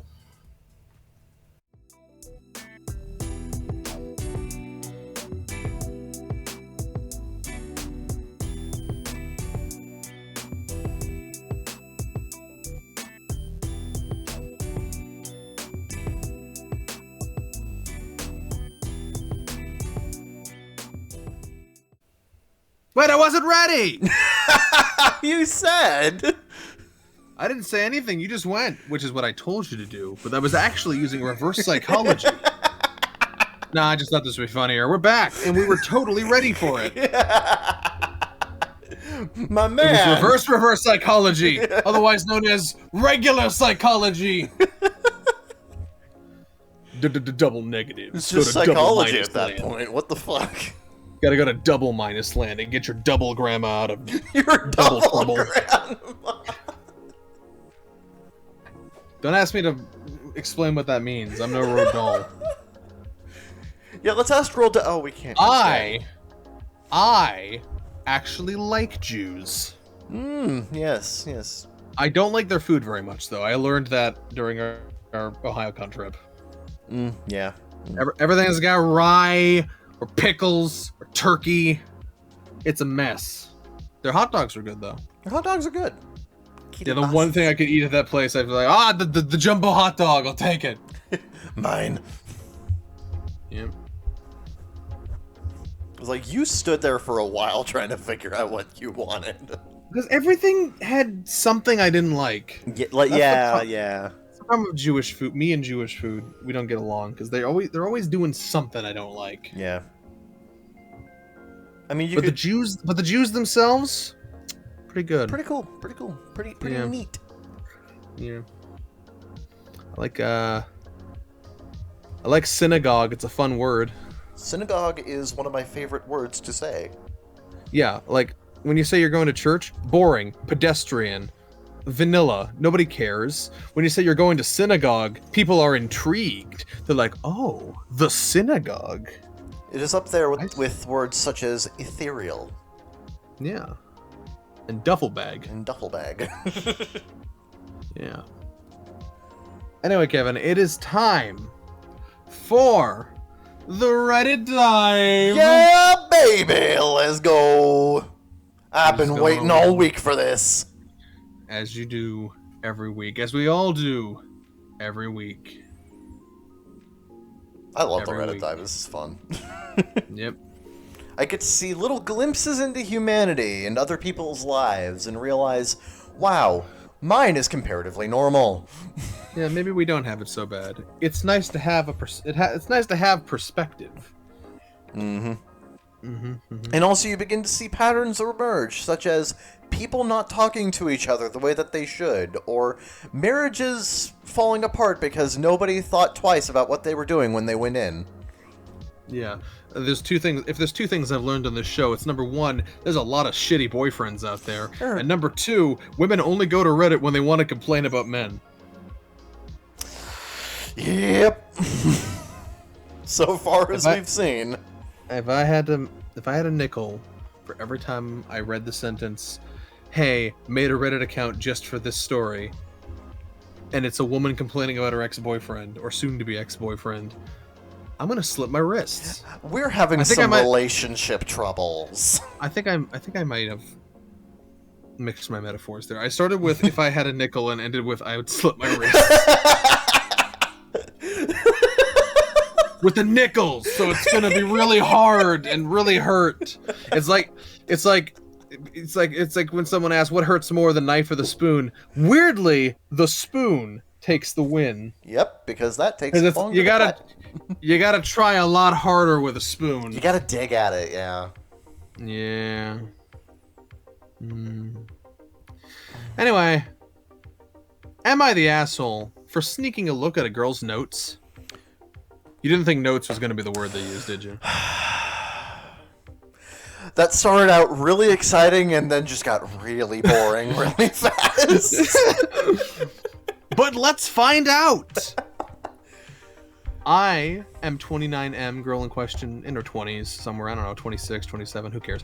I live in a college town, and there's this restaurant/bar near campus that I really like. A few years back, this girl worked there as a hostess, and I'd see her all the time. She's super hot.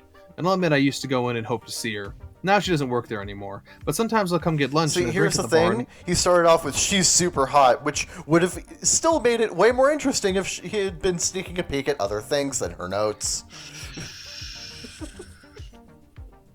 Shut the fuck up. Let me tell the story. Continue. She doesn't work there anymore, but sometimes she'll come get lunch and drink at the bar and work on her computer. The times I've been there at the same time, I've struck up a friendly conversation, but she mostly gives short answers and just kind of ignores me. She's a grad student now and working on her dissertation, so she's writing a lot while she's here. Her and the bartender are good friends too, which is relevant. Remember that. Remembering. Lock that away. Yesterday, we were both at the bar again, and I tried to make small talk, but she mostly went back to writing. So at one point, she gets up to go to the bathroom, and I slid on over to her chair and took a peek at her notebook next to her computer. She left both open, but the computer had already gone into sleep mode. She's writing on a somewhat current event. Not anything like major on the news every day, but something a lot of people are aware of. Mr. Enter's cancellation. No. No, I made that up. She came back, I gave it a few minutes, and brought up to both her and the bartender that I saw a cool John Oliver show on the topic she was writing on, without mentioning that I knew she was writing on it. I bet he's talking about the John Oliver segment on trucks, which is a fantastic segment and everyone should go watch it. Okay. I posted it in video dump a few days ago. I'm just going to assume because that's like a big John Oliver Yeah. like bit that caught a lot of attention recently, and she just said, "Yeah, it's a good one," and kept working. I then saw the bartender go over to her end of the bar, and they spoke quietly before the girl gave me a strange look and started packing up her things to move out to the patio. I have a notification on my phone. Yeah, I heard the. Oh, it's somebody on Reddit arguing with me again. Fuck off. Fuck off, Reddit! I'm trying to read Reddit. Yeah. Can't cross the streams. And she just said, I went back. The bartender spoke to the girl, gave me a strange look, started packing up her things to move out to the patio. I asked her why she was moving, and she said she wanted to work in peace without anyone creeping on her notes. I sort of laughed nervously and made a half joke to the bartender, who just said, "You're just lucky I didn't ask you to leave." I really wasn't trying to be creepy, I just wanted to start conversation, but both of them called me creepy, and now I'm wondering if I'm the asshole or if this girl is just being uptight. This seems like a really minor thing to me. Like,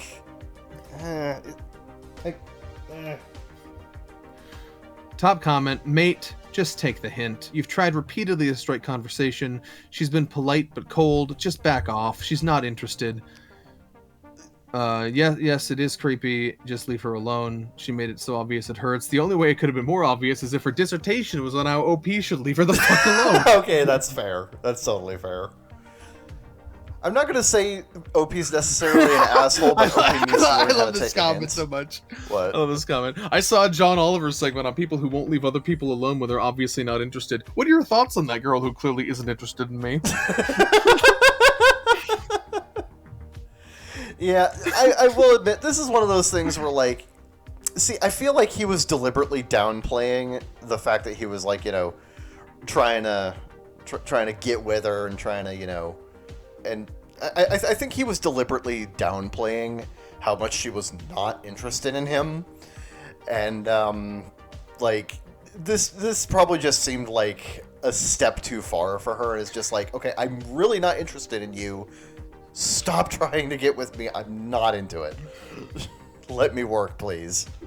So Okay, so there's somebody broke it down here. You have literally been harassing a woman who's been ignoring you for weeks and peeked at private notes and is then still unsure if you've been the asshole. If a man had responded to your approach with full-on dismissal multiple times, would you still be trying to talk to him? Good What point. makes you think women are an exception to basic social cues? Do you think women are a different species, or do you simply feel you're entitled to know about her just because you want to? I feel like I forgot that this took place over a matter of a few weeks, which does it does change things quite a bit, and it does paint OP in a very bad light. They say, women are often accused of being unnecessarily cruel in their interactions with men, when you're the reason we have to be. We can't know by looking at a guy if he's just looking for a friendly chat, or if he's the type of asshole who'll creep a peek at your notes, or into your purse, or ask your coworkers for your number. That is Not true. all men, but enough men like you out there to put us on our guard all the time. Yeah. It does happen very often.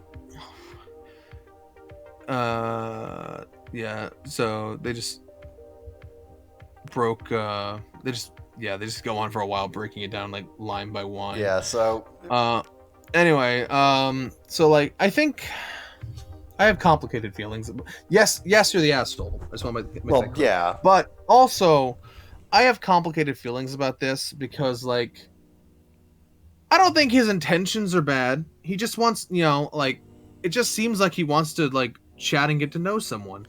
And, like, that's perfectly the way he went about it, you know, not great. But, like, Yeah, the problem here is that he didn't get the hint. the problem here is you're not letting me talk. That's the Okay, problem. go ahead. That's the first problem. Second problem, I think it unfortunately speaks to a larger cultural issue that I don't like, which is that, like, and I totally get why people are on guard, but I just feel like, and not even always like a man-on-woman situation, but like just in general, people just don't talk to each other in public anymore. And like, we've gotten into this cultural rut where this is such a thing where, like, even purely innocent intentions get misread all the time. And, like, because, like, there's a part of me that thinks, is she really not interested, or does she have to just or does she have to make herself disinterested in every opportunity like this because of all the bad actors that are out there? Yeah. And that's not her fault or anything. She's perfectly within her rights to do that, but I just find it sad because I feel like maybe they could get to know. I'm not saying that anything would come out of it, but maybe they could, become good acquaintances, friends, or whatever. But like, what is stopping it here isn't even necessarily his behavior, because he was already being shut out before he went too far. Yeah. And it makes me sad. It makes me sad that like these perfectly innocent intentions, as far as we know, we're just judging what he wrote. Yeah. These perfectly innocent intentions, just get immediately shut down, and like real problems arise from this. Like a lot of people are lonelier than they've ever been, and a lot of that has to do with the fact that like you're just not allowed to talk to strangers anymore and make friends in public unless it like very specific situations and arrangements and things like that. And like, I don't know, I just feel like, and at the same time, we got to respect each other's boundaries. Like, obviously, not everyone's always in the mood to make a new friend or be talked to or anything like that. But like, I don't know. It's like you watch. I don't know if you saw it, but remember that clip I posted to the Discord a few months ago, and it was a recording of a 7-Eleven in like 1981. Like it was a 7-Eleven like outside Disney World in 1981, and like the way these complete strangers just talk to each other, and these people are just going around with a camcorder, and it's like, we're just recording a normal day, and like they're just having like pleasant conversations and just talking to each other about stuff, and like it's so fucking different and alien to like the world I've grown up in. It doesn't. That doesn't happen a whole lot. Like one of the only times I have ever had something of that sort happen is one of the 2 times I went to do jury duty, and I just happened to strike up a random conversation with one of my fellow jurors. So it's like, and then like even when interactions like that happen, like nothing really ever comes of it. And I'm not saying it always has to, but the fact it like never does anymore, and that's just kind of sad to me. Like, because there's a lot of instances where it's like, if you didn't make friends when you were in school, how do you do it as an adult? Like, there's a lot of people asking themselves this question because like we don't provide opportunities as a culture to do that. And so like people who didn't make friends at school or didn't make friends at their job or whatever, they just don't have any other opportunities to. And that's really sad to me. And that's not this girl's fault at all. I'm just saying, like, this situation, like, OP went too far. I'll give him a soft, you're the asshole. But like, the culture behind it that is neither of their faults that they are a product of, it bothers me. And I think the fact that we shut out strangers this extensively also has led to, I think, an increase in like creeper behavior and such, because people are more desperate now because they don't have those opportunities to socialize and connect with other people, and so they lock themselves up and they get strange ideas about how other people like see them or perceive them or interact or how to interact with them. And so you get increasingly desperate, increasingly like creepy behavior because these people have been so socially shut off, really from no fault of their own, until it eventually becomes their fault. But like the culture made it that way in the first place. So like, I don't know, I just thought this post was a great springboard for, I think, the state of things in terms of the socialization of our culture is bad. There are so many, I can't count how many times in a public setting where I have thought, man, I wish someone would just come up and talk to me. Like, man, I am lazy. Man, I am so bored. Someone please talk to me. And sometimes I will, but like because of this ever-present like cultural bias against hitting up conversations with strangers, like I don't know, like sometimes I try to, but like I don't always succeed on that front, or I'm so worried about getting shut out, justifiably so, that like I just don't even try. And I don't know, I just feel like it's sad when there's 2 people in a room that could very well want to talk to each other, but because of social conventions, they just don't. And something that could happen never happens, and that's sad to me. I don't know how to fix it. I don't know what to do about it. I just think it's kind of sad. And watching that video from a 1981 7-Eleven reminds me that even as things get better, in this one very specific way, Things I are feel getting like worse. people used to do something right. Yeah. You know? It used to be better than this. In this very specific way, and not in a lot of other ways, yes. Yeah. Um, We need to go back, but only for this. yeah. Yeah, and there's a lot of great points in this thread being made. The root of the problem is this belief, not even conscious, but deeply rooted, that women owe them a chance, that we're obligated to get to know them before we're even allowed to turn them down. And this belief makes them insanely persistent. Yes, I agree, but I think there's a culture that has created this in people. You know, and Yeah. people blame the people, and sometimes that's valid, but a lot of the times I think we need to look a bit deeper, you know, and realize what is the environment we have created that is creating people like this, Yeah. that feel like they have to take desperate measures to make human connections. We live in a society. And you ruined it. I'm I sorry. had a whole thing going. I was trying to be mature and No. insightful. Like, I get it. Yeah. No, yeah. And I completely agree. Funny haha memes. You know, it is what it is. I mean, if that ain't the show in a nutshell. So yeah, soft. You're the asshole. Very soft. Yeah. She's not like, leave her alone. I feel like the dude's well-intentioned enough. He's just, not getting the hint. And a lot of it is just down to societal structure. Yeah, next time, what you just did, don't do that. Don't do that part. Yeah. The notes was a little. Don't do that. We're done talking about this. Talk about this one. Okay. Am I the asshole for blowing up at a nurse for telling me that my daughter wasn't my daughter? Wow. Like in a Posted. spiritual sense, or like. I love the screen names. Posted by What the Actual Fuck 13. This post has a ton of awards, so maybe we're in for something good. So me and my partner adopted our. Oh no. Oh, she's taken. Oh, we're. No. Anyway. So.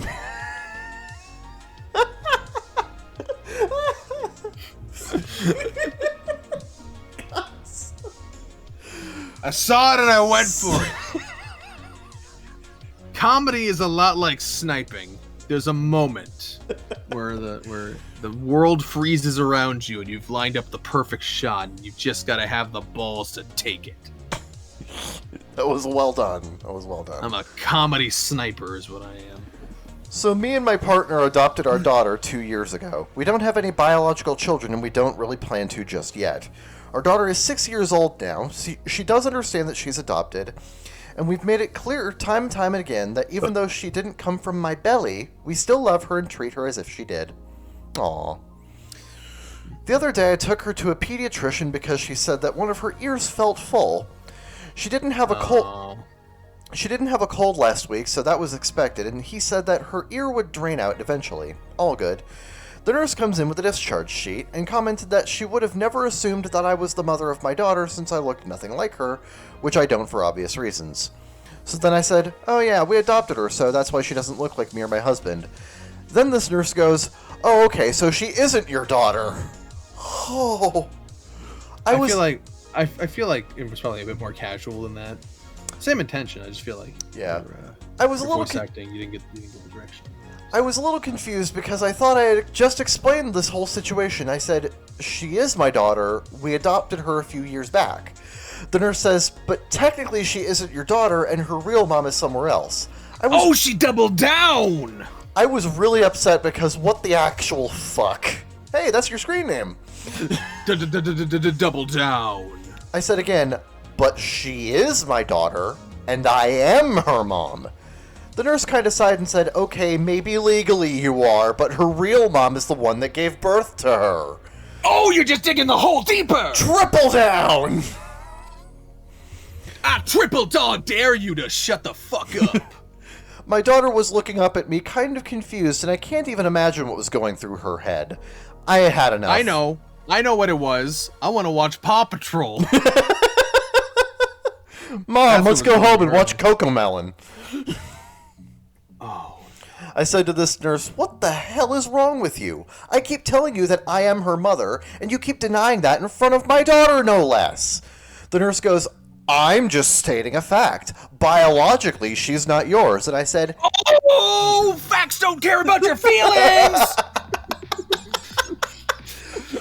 And I went, yeah, because she's adopted. We adopted her and gave her a home. What I have to push out of my vagina to be her mother? The nurse goes, well, that's the dictionary definition of what a mom is. Oh, she brought up the fucking dictionary! Oh, yes! The classic maneuver! It's like the Hitler rule, but for dictionaries. I had enough. I told her to wash her mouth of the bullshit she had been saying, and me and my daughter and I had left and went home. I was really shaken up at this point, and was still when we got home, and my husband noticed. I told him what happened. He told me that the nurse was really dumb for saying that, but I shouldn't have blown up at her like that. Am I the asshole, Reddit? No! No! No! Like, I would love a perfect situation to justifiably blow up at someone in public. Don't fucking rock it. It's fun! This is actually a perfectly reasonable situation to blow up at somebody. You didn't go too far. You were just stating facts, bro. Facts don't care about our feelings. Edit, rip my inbox. Thank you so much for everyone's kindness and support. My husband did apologize to me, and he gets that I was just sticking up for our child, who is our child whether people like it or not. Mm-hmm. We went to the clinic in person and filed a complaint, and hopefully it will turn out in our favor, and in favor of those who don't exactly have a so-called traditional family. Thanks again. Top comment. As a nurse, call the office manager and report that nurse. The amount of try that again. Yeah. The amount of obscenities I want to use would probably get me banned, but she was beyond unprofessional for every single word of that, and she said it in front of your daughter? I guarantee that is not how we are taught in nursing school. I am so angry on your behalf. But please, report her. Edit, not the asshole. Yeah, not the. Yeah, everyone's saying the same thing. File a complaint, you're not the asshole. That was uncalled for. Which, yeah, I don't... You're a nurse for a pediatrician, lady. You can't be doing this shit. That is so uncalled for. And it is not your job and not your place to judge people for adopting other people. Like, so good Christ. I decided to do something we haven't done in a while and sort by controversial, because I wanted to know what kind of people could possibly disagree with this. Oh no. But all these comments have been removed by moderators or deleted by the users. But from what I can tell from context, most of the comments that were removed were basically just accusing her of making this story up, because no one actually believes this shit anymore, right? You know. So even the people at the top of the controversial list were basically just saying, I agree, but this story's fake as fuck. I don't know. So, this stuff happens a lot more often than you would think. Like, yeah, this is shockingly common. Yeah, it's the gray blobs all over again. It's like classic Fairly Odd Parents episode where everyone's a gray blob, but some blobs are the grayest and the blobbiest. Yep. Which is actually like one of the best episodes of the series because it illustrates a very fundamental point. People will always have weird hang-ups about stupid shit that doesn't matter. Yep, and this particular Aita is an indicative one of that. Yep. That gray blob was Gilbert Gottfried, by the way. He's passed now. Yeah. Interestingly, he only played Dr. Bender for like 2 seasons, and then he was replaced by somebody else. Yeah. Well, you know, hard to book such talent. True. Yeah. But some blobs are the grayest and the blobbiest. We are the grayest and blobbiest.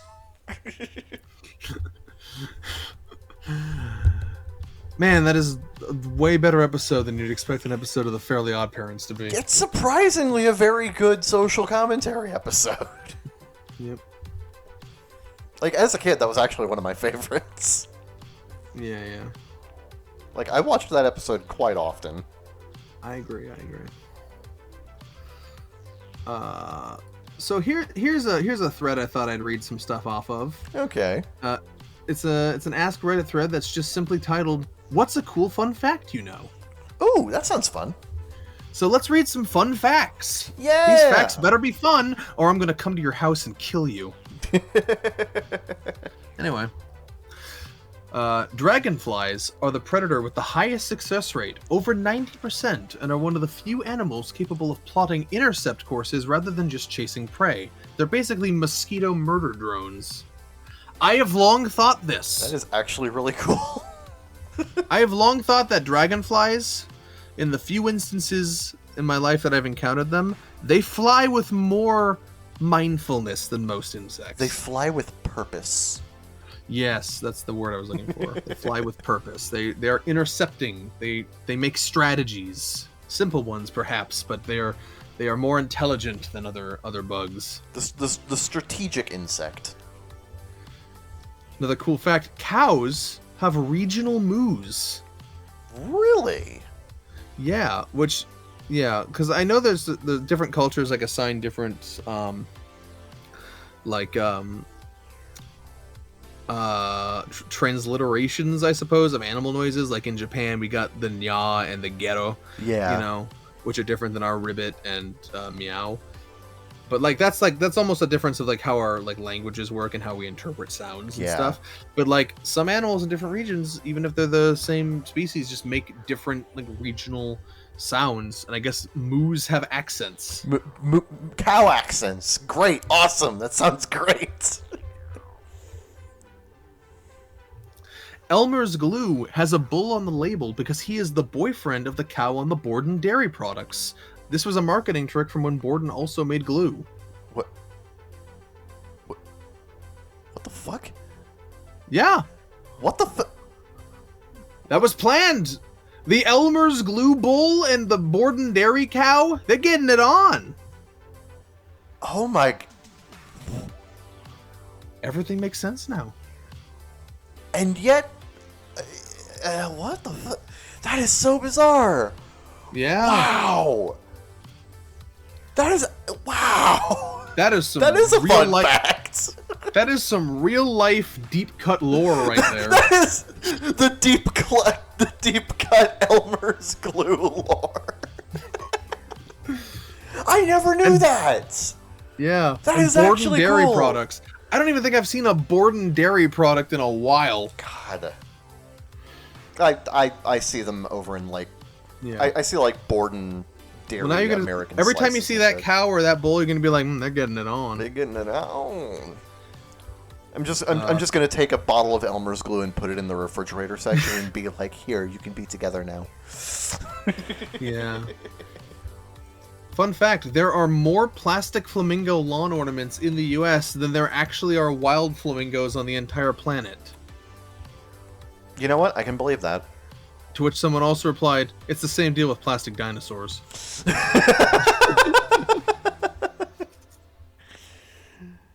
Yeah, sure. Yeah.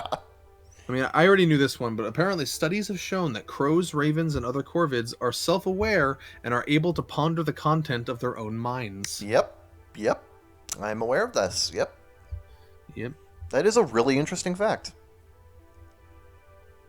It's not an unpopular opinion. Fun fact, platypuses don't have nipples. They feed their young by sweating milk. Yep, they do. That was actually part of a joke in Phineas and Ferb when Candace had her mind transplanted into Perry, and she's like, am I sweating milk? Oh god, this is so gross! Yeah. Fun fact, one horse has about 15 horsepower, but a human being has about 1 horsepower. But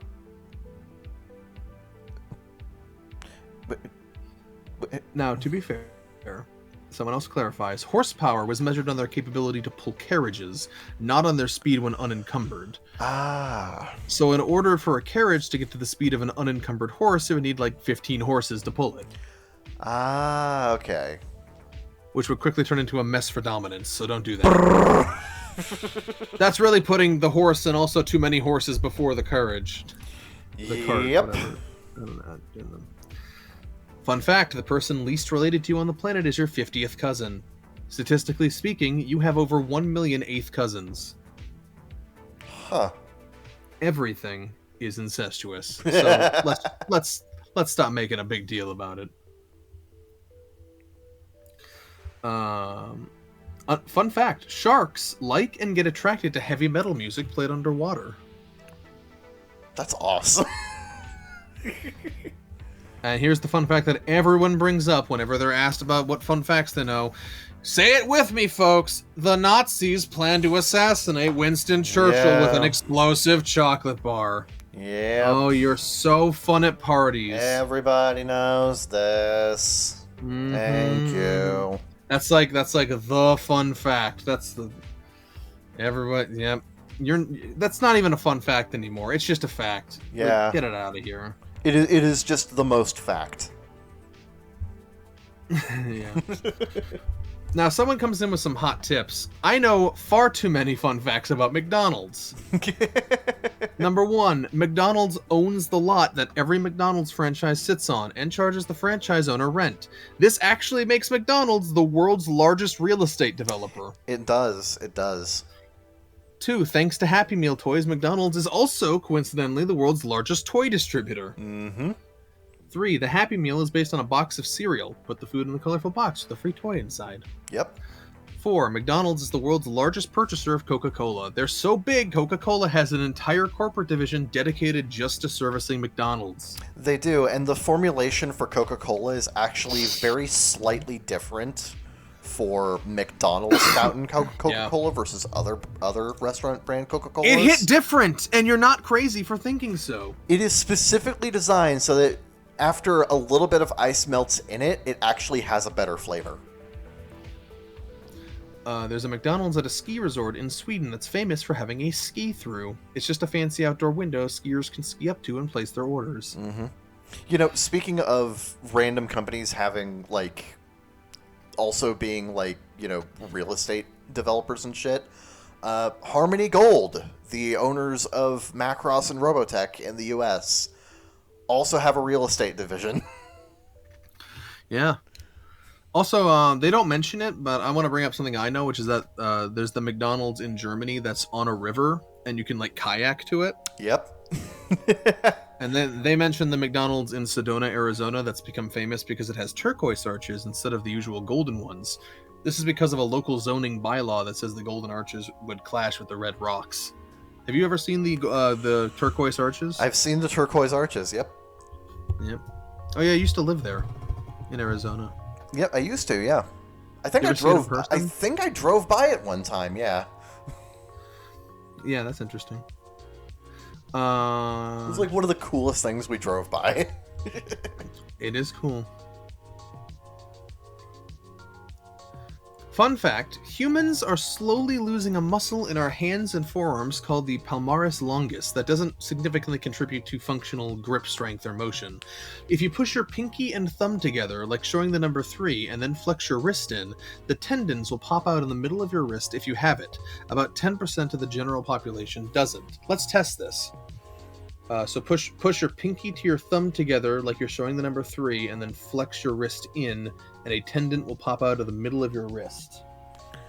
Yep, there it is. Oh fuck! I don't have it. You don't have it? You don't have it? I don't have it. Oh, Kevin doesn't have it. I do not. You are either more or less evolved. Well, we're evolving it away, so like I'm slightly more evolved than you, I guess. That just means your ancestors fucked more. That doesn't mean anything. To be fair, I'm whiter than you, so that might track. On the other hand, though, you have significantly worse teeth. There it is again! I swear, you have a quota you have to meet with that. God. Yeah, it's called Make Kevin go to the fucking dentist. I'm working on it. Shut it. But someone mentions a benefit to having this is that it's basically a spare part for hand surgeons. If you sever a tendon, they'll harvest the Palmarus Longus for grafting. Oh, neat. A 2009 study of 800 people found that 8.6% of men and 12.3% of women are only missing the Palmarus Longus in the right hand. These numbers nearly flip for the left, with 13% of men and 8.8% of women missing on that side. So maybe you should try it on your left hand and see what happens. Let's see. Flex it inward? Okay, so push your thumb and pinky together like you're making number 3, and then flex your wrist inward. And you should downward, you should see something. You should see like your vein or tendon there pop out a bit. Yeah, like down towards. Okay, I actually do have it on my left hand. Yeah. Okay. Yeah, I do have it on my left. Okay. All right. I have one spare tire. Someone says, "How does it feel knowing you've made hundreds, if not thousands, of strangers flex their wrists in a funny way today?"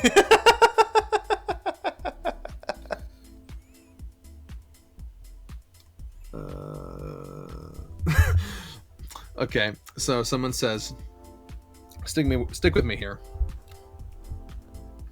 Fun fact, the samurai were officially abolished as a caste in Japanese society during the Meiji Restoration in 1867. The first ever fax machine, the printing telegraph, was invented in 1843, and Abraham Lincoln was famously assassinated at Ford's Theater in 1865.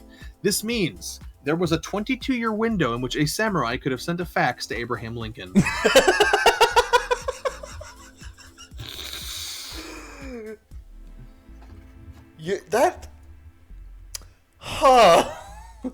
The printing telegraph, which is basically a fax machine, was invented way earlier than we think it was. Damn. I would not have guessed that was invented in 1843. Me neither. God, that is really interesting. The fax machine came before the camera.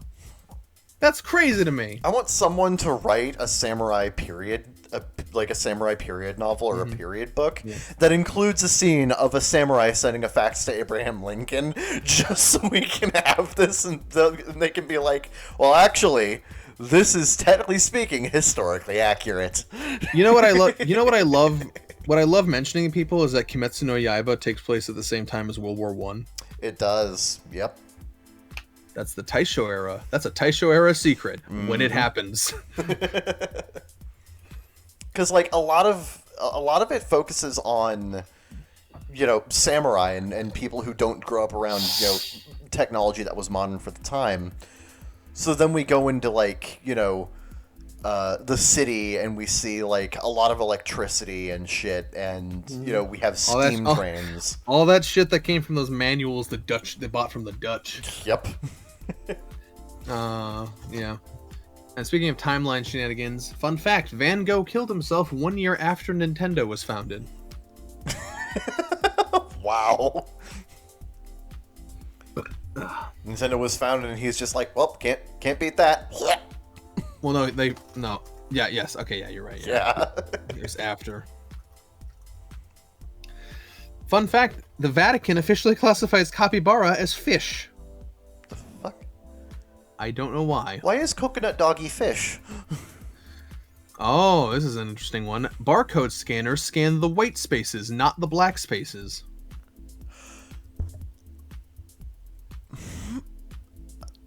You know what? That makes sense, actually, because I have actually seen... That explains why, for, on boxes of Mike and Ike's, they actually do have the Mike and Ike's logo inside of the barcode, but it only affects the black lines, and the white lines are uninterrupted. Oh. See, now you brought up another fun fact that I didn't know, which is that Mike and Ike's has a logo on the barcode. It does! Now that I think about it, that might make it... Because now I'm thinking about Agent 47. And if they're scanning the white parts and the skin... First of all, I'm not even sure if you could scan a barcode off flesh, because the flesh is going to naturally stretch and whatever. Yeah. Maybe, I know it's just a symbolic thing, but, Yeah. See how am I thinking? Let's see here. If you lined up all the other planets in the solar system, they would fit almost perfectly between the Earth and the Moon. They would. Yep. Yep. This is also pretty crazy when you consider that the distance from the Earth to the Moon is long, but it's not so long you couldn't drive a 90 Subaru to it if you had a place to stop and change the oil and heat head gaskets. Build a bridge to the Moon. That is my campaign promise. We're going to the moon. Moon ride. Moon ride. Okay. This one's fun. Fun fact. When Thomas Edison was bound to a wheelchair, Henry Ford bought a wheelchair for himself so that he and Edison could race. And someone replies, Henry Ford was always very concerned about races.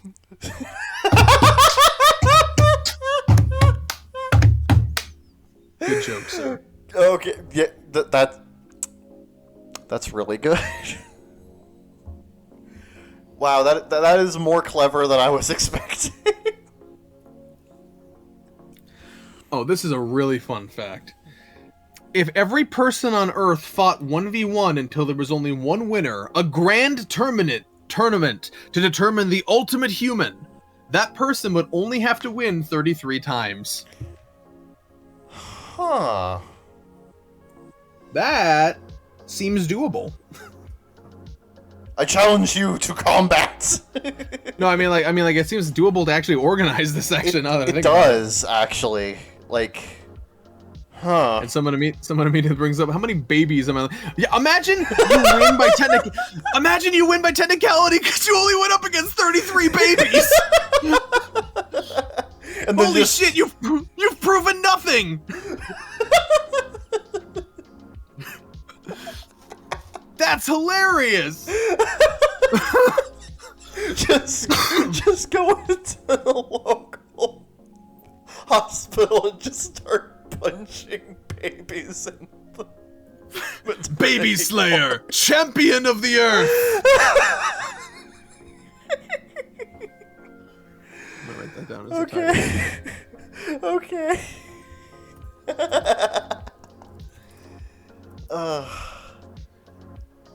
That would be so fucking funny. Is, we'd all be dead, but it'd be so, except him. That is really dark, but really, really funny. Just punch 33 babies and you win. Fun fact, a blue whale has a heart the same size as a small car. And someone replies, I didn't know cars had hearts. Everyone's a fucking comedian on this thread.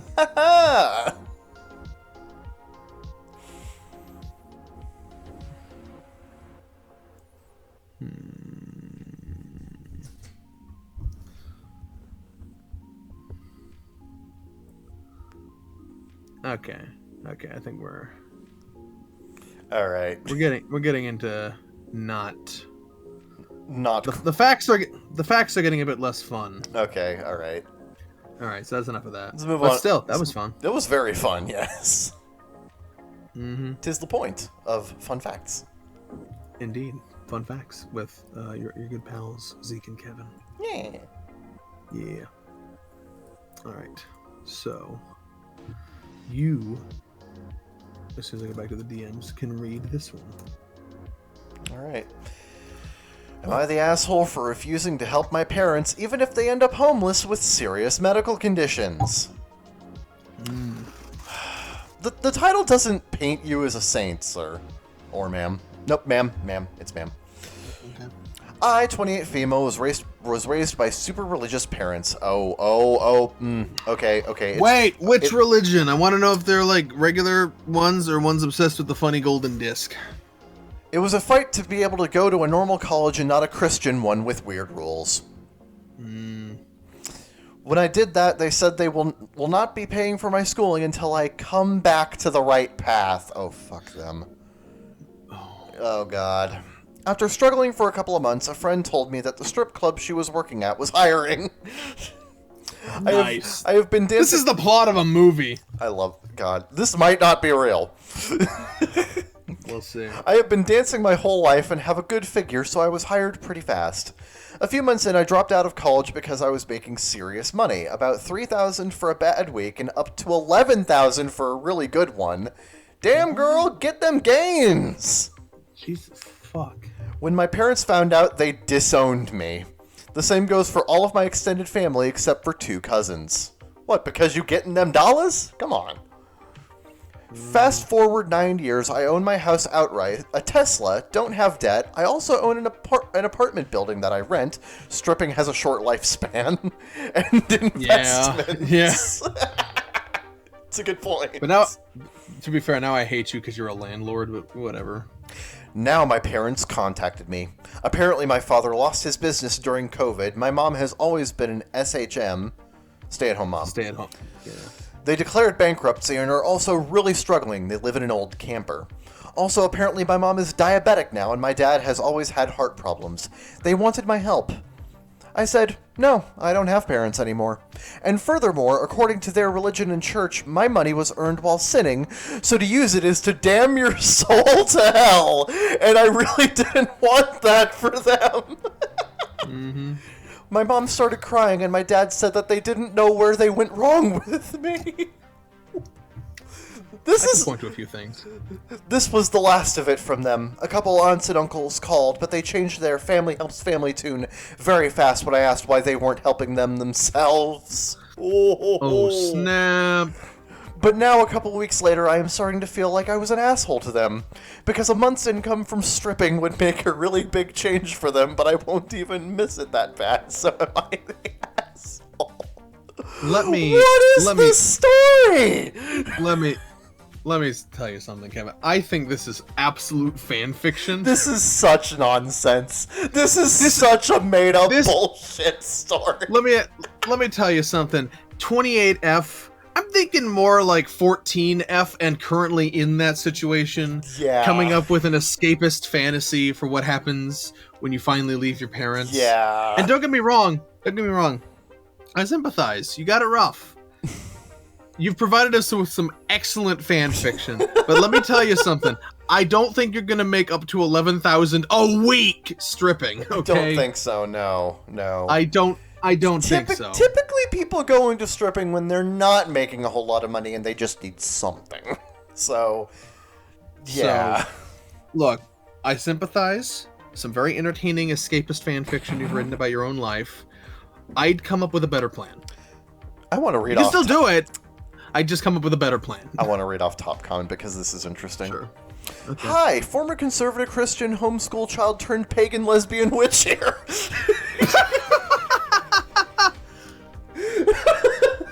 That's a lot of... I hope you introduce yourself as that every time. Makes a great first impression.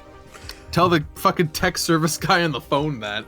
I also don't talk to my parents, but I wasn't smart enough to get into stripping while I was young enough for it to be profitable. No, I just got into witchcraft instead. You have absolutely no obligation to help them if you don't want to. But if it's going to not help them and it's not going to be a hardship to help them, consider this. Under their belief system, you are now an evil sinning child who is making money in a terrible way, and your refusal to help them only confirms their opinion of you, which is fine, it really doesn't matter what they think.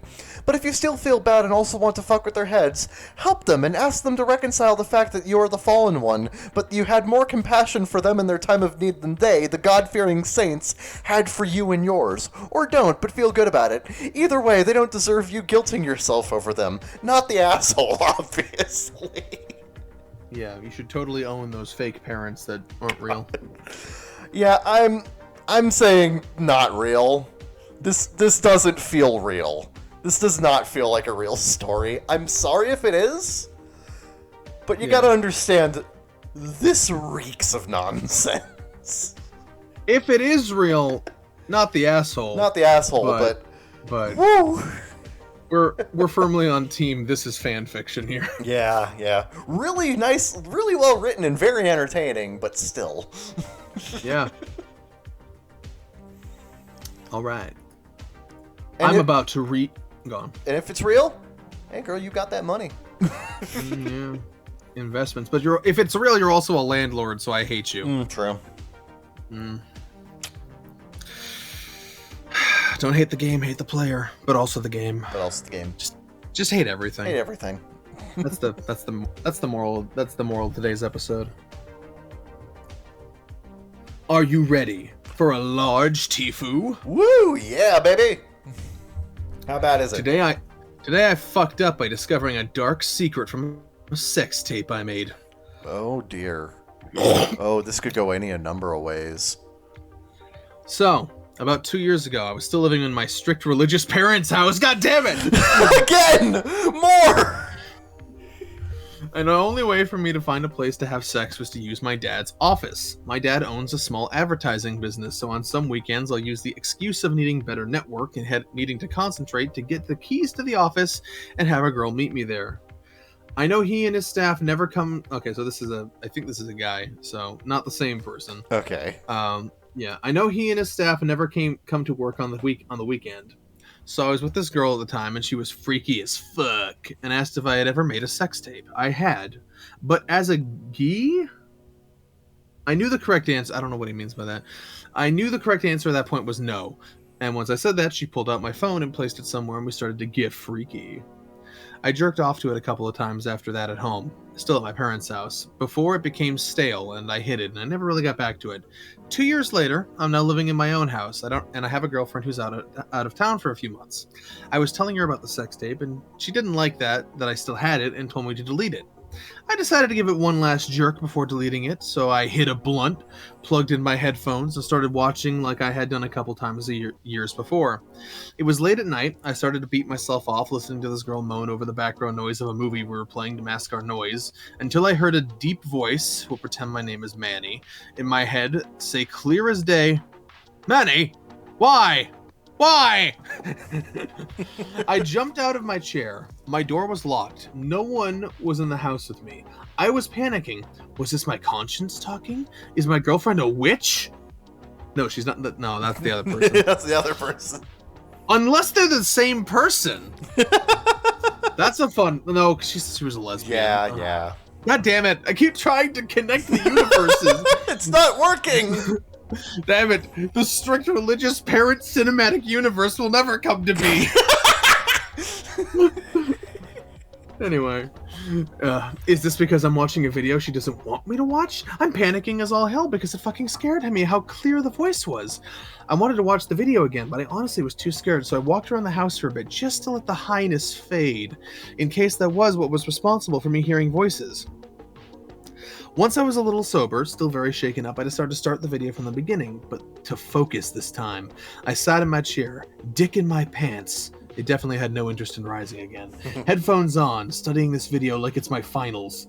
While listening, I noticed that I was blowing her back out. There was a little ruckus in the background, separate from the direction the movie sound was coming from. My ears perked up. It was a conversation in the background. Someone had opened the office door. Oh, the lights are on. Is Manny in the office? I think so. The TV is on. Oh my god, Manny! Oh my god, why? Why, Manny? Why? From the voices, I could tell one of them was my dad. I can only imagine the other person was my mom, but I can't confirm because it was a bit further back. I have no idea what they were doing in the office that day, but they definitely walked in on me, their good little boy, fucking a girl like an animal. And from the audio, they seem to have stuck around for a while after that, which is weird. This girl and I were absolutely lost in our oxytocin world, completely clueless that we had spectators. I must have missed it all those times I jerked off to it because I never jerked off with both earphones on in my parents' house. Always got to be alert. Yeah. Okay, so he always only had one earphone in. Okay, and so the TV noise just drowned out the background sound at that point. The coincidence is still baffling to me because I would have never found out if this girl hadn't suggested we make a sex tape. My parents definitely never noticed anything to me about it. Never mentioned anything. I don't know why I said noticed. That wasn't the word. I think my eyes went somewhere else. Yeah. My parents definitely never mentioned anything to me about it. A lot of shit started to make sense because that was around the period where they clamped down on my freedom, which eventually led to me leaving the house, and started becoming a bit more hostile towards me. The hardest part was explaining to my current girlfriend the discovery I just made. Hey babe, you won't believe what I found in the sex tape you just told me to delete. TLDR, Watched a sex tape years after making it, only to discover that my parents had walked in on me having sex while I was making it. Good lord. That's a pretty big fuck up, but... Wow. That's funny. That's Why, Manny? Why? Why, Manny? Why? So someone says, I can only hear this in the voice of an inflated Mrs. Puff.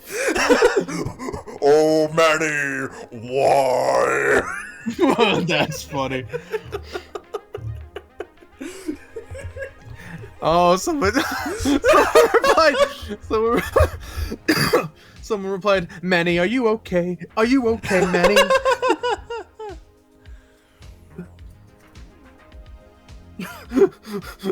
But you and your staff here come work at the weekend. I'm waiting for the next Tifu from OP where you told your current girlfriend you jacked off to your ex-girlfriend's sex tape one last time before deleting it. It's just a never-ending sequence of fuck-ups with our boy Manny. See, you say Manny, and I'm imagining Manny from Diary of a Wimpy Kid. I don't know who that is. It's okay. It's the main character. Is his name Greg? I think it's like... No, I think it's like his friend. Rowley? No. His name is Rowley. There's a Manny in there somewhere. I think it's... Whatever. I'm looking that up. Move on. I'm looking this. No, I'm not moving on. I'm looking this up. Diary of a Wimpy Kid Manny. I get the names mixed up very easily in Diary of a Wimpy Kid, mostly because I never read the books or watched the movies. That would do it, yeah. Emmanuel Manny Heffley is the younger brother of okay. Roderick and Greg Heffley, who is constantly pampered and spoiled by his parents. Manny, why? Yeah, Manny's like the little brother. Okay. I keep getting them all mixed up because... Okay, I know who Roderick is at the very least. Yeah, he rules. He rules. Roderick rules. Yeah. It's the name of the movie and the book. Yeah. Let's see here. Send me something. Yeah, I'm gonna send you something. It's gonna be this one. Alrighty then. You send me all the itas. There's a lot of them statistically. True. Am I the asshole for refusing to help a coworker who moved out of state? I work in an office setting. Most of us were allowed to work remotely for two years ago. My coworker, Jill, ended up moving from San Diego to Utah. Because the cost of living is cheaper in Utah than San Diego, she is living quite well. Jill had someone who volunteered to help her with her office stuff like her mail, so it worked out great for her. I never liked Jill because she took advantage of me when I started and never apologized or made it right. That's very vague. She also threw me under the bus. That's very vague. More vague. The person who helped her left, and our company is requiring staff to come back to the office twice a week. Jill panicked because she obviously can't fly from Utah to California every week. Our boss said he was fine with her working remotely because she can do 95% of her job at home as long as she has someone handle her office stuff like mail. Guess who she asked? I asked her why she was asking me, and she said I was nice and I'm in the office regularly. Then I asked her what I was going to get. She was confused. I said I understand how valuable it would be if I helped her, but I'm not doing it for free because I'm not a nice person. I don't care if she's in a different state. I'm busy enough. I don't owe her anything. I don't work for her. I don't have to help her, and quite frankly, I really didn't like her. I'm not saying no, but what is she going to do for me? All she said was that we were a team and that I am in the office, so I said, sorry, I'm too busy. Now she's coming up with plan Bs that are being shot down by HR and compliance. Honestly, I would have settled for a gift card every now and then. It befuddles me how some beggars want to be choosers. I just want to point out this sounds like Naofumi wrote this. It does! This reads like a Naofumi monologue. Edit. There are a few instances that led me to cutting her off. I just started and she would dump her work on my desk at the last minute. I wasn't hired to help her. Then she started promising that I would do stuff for other people without asking me. The worst was when she asked me to mail out a paperwork that she prepared. Her work was all wrong and she blamed me for not checking her work. This is like 4 months into the job. And I never got a single thanks. I told her off and she found another sucker. Yeah, not the asshole. You're under no obligation to help her. And she's been fucking with you this entire time. She's trying to lead you on. You made the right choice. Yeah. Don't tread on OP. Coworker moved to Utah. In theory, she'd have to move back, but she's an expert in suckering others to carry part of her load, so no, she knows she'll be able to get away with staying in Utah with others effectively subsidizing her cheaper rent. And sure enough, she found another sucker when you said no. Absolutely not the asshole. Not even close.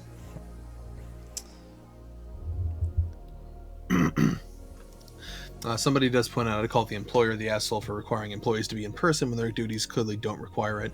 Yeah, true, but also how she's reacting to it is, her business as well. Yeah, she's acting like she's obligated for this man's help, like, because he's nice and he's in the office and I like and I think you're kind of cool when you've been acting like a massive fucking cunt to him the whole time. You can't look, you can't just expect the shield hero to do your mail, okay? That's not how this works.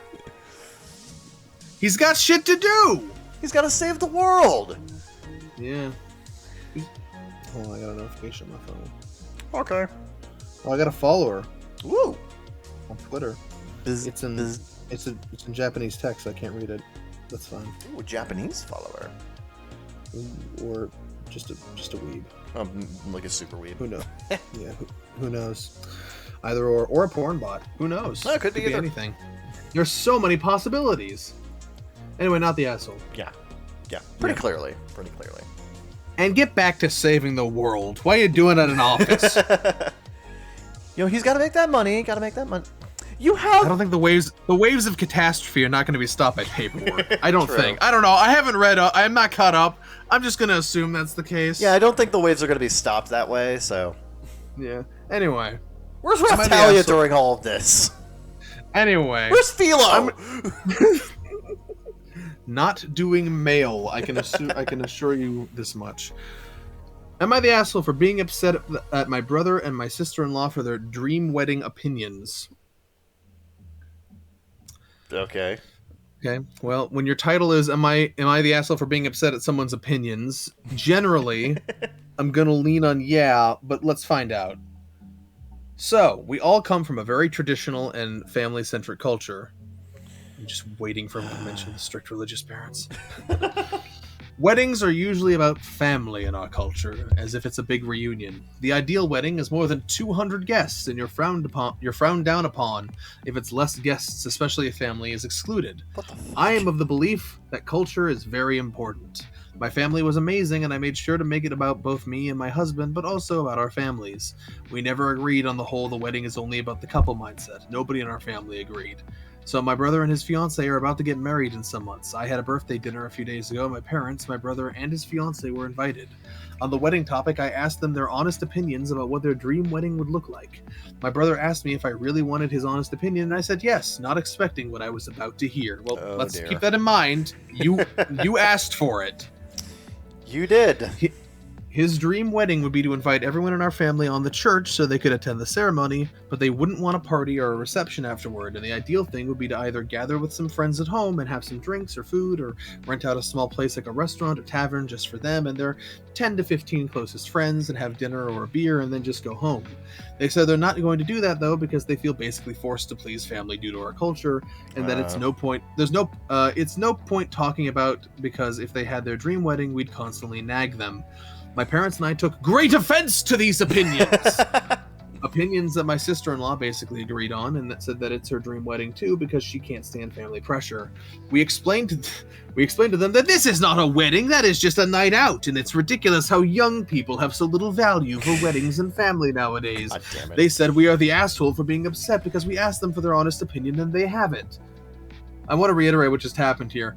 We can't stand family pressure. We responded by pressuring them as a family.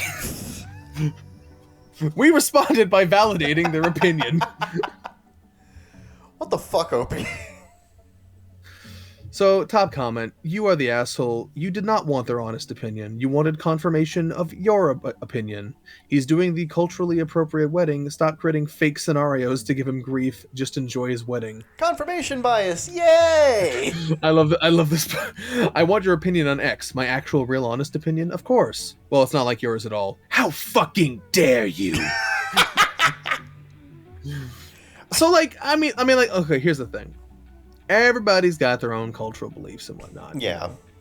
And I think it's clear that their dream wedding probably more closely aligns with what we would want as opposed to this culture. Yeah. I'm going to assume. So we're a little biased in this regard. You know, there's no right or wrong. It's just whatever the people involved want. Yeah. But it's their wedding. And to be clear, they're not even doing their dream wedding. They're doing what you want already. So, you know, don't be a dick. They're already doing what you want, so don't be a dick about it. Yeah. So, like, you're getting your way, whether you deserve it or not. So the least you can do is not be a dick about it. Yeah, you're the asshole. Yeah, you're the asshole, OP. Fuck you! Yep. Let's see here.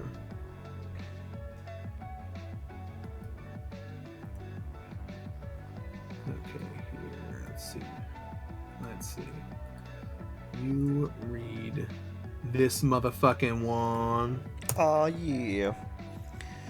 Am I the asshole for choosing my niece over my daughter? Depends. How hot is she? I have a daughter, Wendy, 14, and a niece, Claire, 15. Claire lost... I want to remind everyone that all of my political statements are completely genuine. Shut up.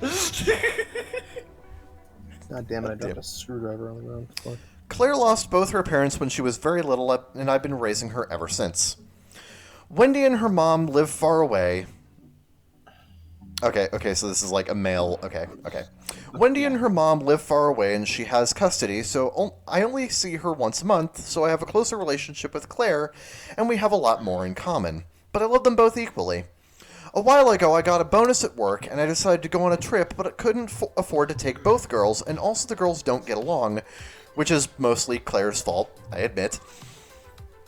So no one would have fun if I took them both, so I had to pick one, and since Wendy can go with her mom if she wants, I decided that it's only fair if I take Claire. So we went to the trip, but ever since then, Wendy has stopped talking to me because she thinks it's not fair that I never take her anywhere and choose my niece over her, but I've raised Claire and I consider her my daughter, so I don't think I did anything wrong. My ex is calling me an asshole and says that I always favor Claire, but that's not true. So am I the asshole? Edit. Can y'all stop assuming so many horrible things about Claire?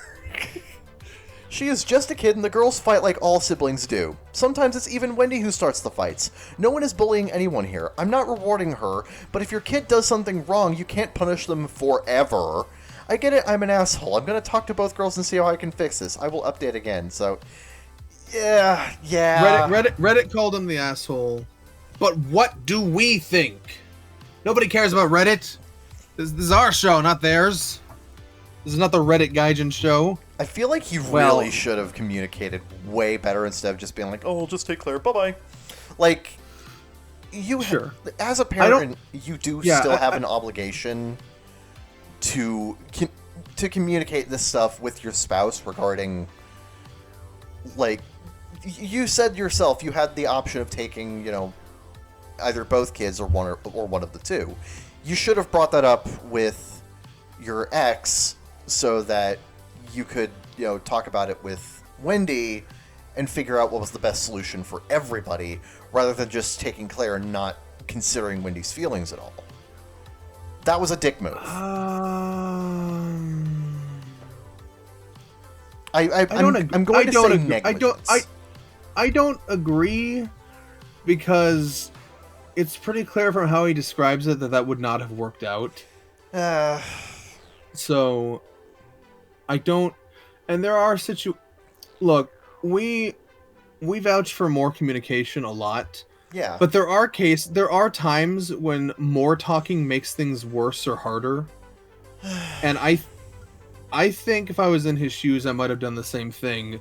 just to avoid the drama and the headaches that come with it, because it is so much easier to just do something and have a good time and not have to deal with this bullshit than have to bring it up. It's a classic case of forgiveness is easier than permission, you know? And I just think, even though the situation seems bad, I think it might have turned out worse if he had tried to make it a conversation beforehand. Because I think now that it's over and done with, people can, have the perspective and move on with it, Yeah. She's mad now, but she'll, if she doesn't get over it, she's the asshole if she doesn't get over it after a while. That's true. It's over and done with, And I feel like if he had made it a conversation, first of all, the trip might not have even happened in the first place, or it could have happened and it would have been miserable for everyone involved. So I think he really did a nice thing. And the other thing I want to bring up is the fact that I know it's split custody and all that, but he is not part of that relationship anymore. He's not part of that family structure. Whatever. I'm not trying to say he's not the dad anymore, but what I am saying is that I don't necessarily think it's a problem if he wants to grow closer to someone else, and that's just me and my beliefs about divorces and stuff. Yeah, is that I honestly feel that if he is not in that family picture anymore, not in that arrangement necessarily, that I'm not saying he's a free agent, but he's a freer agent, if you know what I'm saying. And I almost think his daughter and his niece are almost on equal footing in this regard. That is, because I don't really want to. What's the word especially when he brings up that Claire lost her parents and he's basically been raising her. Yeah.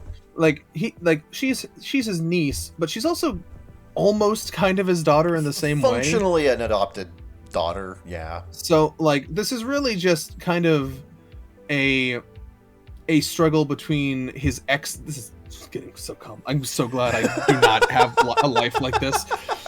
But it is, it's a battle between his ex's daughter and his niece that he kind of raised. So I don't think it's necessarily a problem if he's closer to Claire. I really don't think that's a problem. I think that's fair. And I think trying to force the situation and trying to rope him back in, I mean, he says he loves them both equally, so obviously he doesn't want to not be part of Wendy's life, but if they don't get along and there needs to be a degree of separation there, then I think that's fine. I don't think he's an asshole. I don't. I'm not saying I think he should do something for Wendy. Oh yeah, but that's the point I'm trying to make. There should still be some consideration for Wendy and trying to do something nice for her. Sure. And it's like I think I've said it before. It's like my high school's motto. They say we strive to give every student what they need, even if it's not the same for everyone. And I feel the same here, where I feel his purpose here should be giving these kids what they need, even if it's not the same. Yeah. They didn't have to. I don't think they had to take this trip together, but I do think, I do think he should make it right with Wendy, but how he does that is probably something very personal that neither I, you, or anyone on Reddit can really suggest or comment on. Yeah. I think he needs to do something about it, but I don't know them well enough to tell them what that is. So figure it out. But in my opinion, it took a while to get here, but in my opinion, not the asshole. Yeah, that's totally fair. I'm not even saying he's the asshole either. It's just... Yeah. Honestly, the whole situation's fucking shit for him, so... Yeah. It's one of those things where it's just there's a lot of things you could have done, but I'm not going to necessarily say you were wrong for doing what you did. Sure. I disagree with Reddit. I think he's not the asshole. Yeah, I think that's fair. I don't think he was being an asshole here. He was just trying to do something nice for Claire. He's just doing the best he can. just trying to be a good dad. How does he reach these kids? Ese hombre. Anyway. You read that one, didn't you? Yes, so I did. My turn. All right. Am I the asshole for telling my mother that she's too old to talk about sex? Ugh. My 18M, father 42M, got married with his girlfriend Laura 36F last year, and now they're trying to have a baby. I would prefer to not even know that, but my father wanted to be sure that I'd be okay with him having another kid, me being an only child. It's fine by me, whatever. He wrote that, by the way. Yeah. Whatever. My parents divorced when I was 5, but they never hate each other at all. They actually always had a very good relationship as far as I can remember. My mom also likes Laura and has no problem with her being with my dad. Yesterday, my mother, 41F, was picking me up at my dad's house, and Laura invited her in to have tea. Oh God, are these British people? It's just no. He said mom. He said mom. It's fine. Americans. We're safe. We're safe. or at least non-Brits. We're safe. They started talking about Laura trying to get pregnant. I wanted to go home and was disgusted listening as my mother talked about something related to sex, but I tolerated it at first. I was looking at my phone as if not paying attention, but couldn't avoid it. I started complaining that I wanted to go home, but my mom told me that she was going to talk to Laura as long as she wanted, and that if I didn't like it, I could wait in my room or go home on my own. That was the worst, because then I could not go to my room without looking like a little kid doing what she told me to in front of Laura, so I had to stay. I mean, it's kind of what it is. kind of just took that hammer and just hit that nail right on its head. My breaking point was when my mom asked Laura how many times my dad and her were doing it, and she said at least once a day. Oh. My mom asked if my dad was using Viagra or something, but Laura smiled and said he doesn't need it. Oh, I got very angry and started yelling. I told my mom that she's too old to talk about stuff like that, and that she was being disgusting with asking those questions. She apologized to Laura on my behalf and left without taking me home. I think that was very rude of her to do that. Today, she's been totally ignoring me as if she's still angry. As if she's still angry. As if. I know what I said was maybe maybe too much, but I felt like that core idea was not wrong. I'm that context. Am I the asshole? How old is your mom again? 41. And the dad? 42.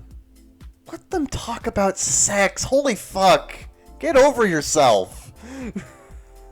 That's not even your conversation. Fucking mind your business. Top comment, 46-year-old woman here. I had sex last night. Deal with it. You're the asshole. Somebody replied, mid-60 woman here. I had loud sex the other day. OP may be 18 and prime age for sex, but he's way too immature. Oh God. So here's my take. Kevin. Here's my take. What's your take, Zeke? I think Mr. User Society is poison, which I agree. That's his username. That's his actual serious username. Yeah. I think he might be a closeted asexual and not realize it. He might be. Like, if talk of sex is that disgusting to you, it might be. Well, let me tell you something, because it's a scale. Because, like, it's a spectrum, you know? Yeah. And I find that, like, you might be okay talking about or visioning certain kinds of sex.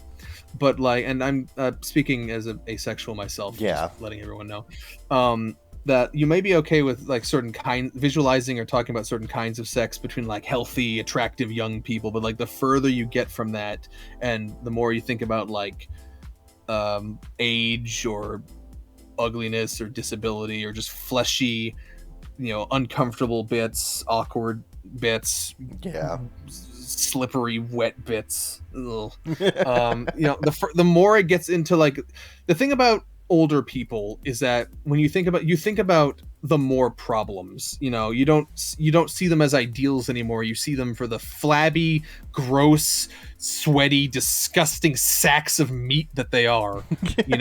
And you think about the spit, and you think about them farting, and it's just disgusting. And the further you get from that ideal of like young, beautiful, attractive, healthy love, you know, the further you get from that, the more the reality of the human body starts to creep in. Yeah. And the more disgusted you are. So I think that might, I don't know. I'm in the armchair. I'm psychoanalyzing. Yeah. I'm playing internet therapist right now, and I will admit that proudly. I got my license online. But I think that's a plausible explanation for what's happening here, because like, it's a spectrum, and like age, and especially if it's like people you're related to, it's like your parents. Yeah. You know, that can trigger those sorts of like revulsions towards the act of sex itself, which I understand completely. Yeah. So like okay, so the way you acted was rude. I'm just gonna say that. But Yeah. you're young and you're figuring yourself out, and you may have some hangups about this that you don't realize. So I'm just gonna say no assholes here. Yeah, it's just it's a weird situation where OP seemed to be very caught off guard by the whole thing, and seems to just have hangups that they are not fully aware of. So like, Yeah. you were kind of a dick about the whole thing, but Yeah. He's kind of rude, but like, I don't know. He's young, and his dad's getting remarried. Yeah, true. And it's like, you know, and I suspect he might have some figuring himself out to do. Yeah. So like, I can't judge him too harshly about it. Yeah. I do find it hilarious. I do find the whole story pretty funny though. Yeah, that was fun to read.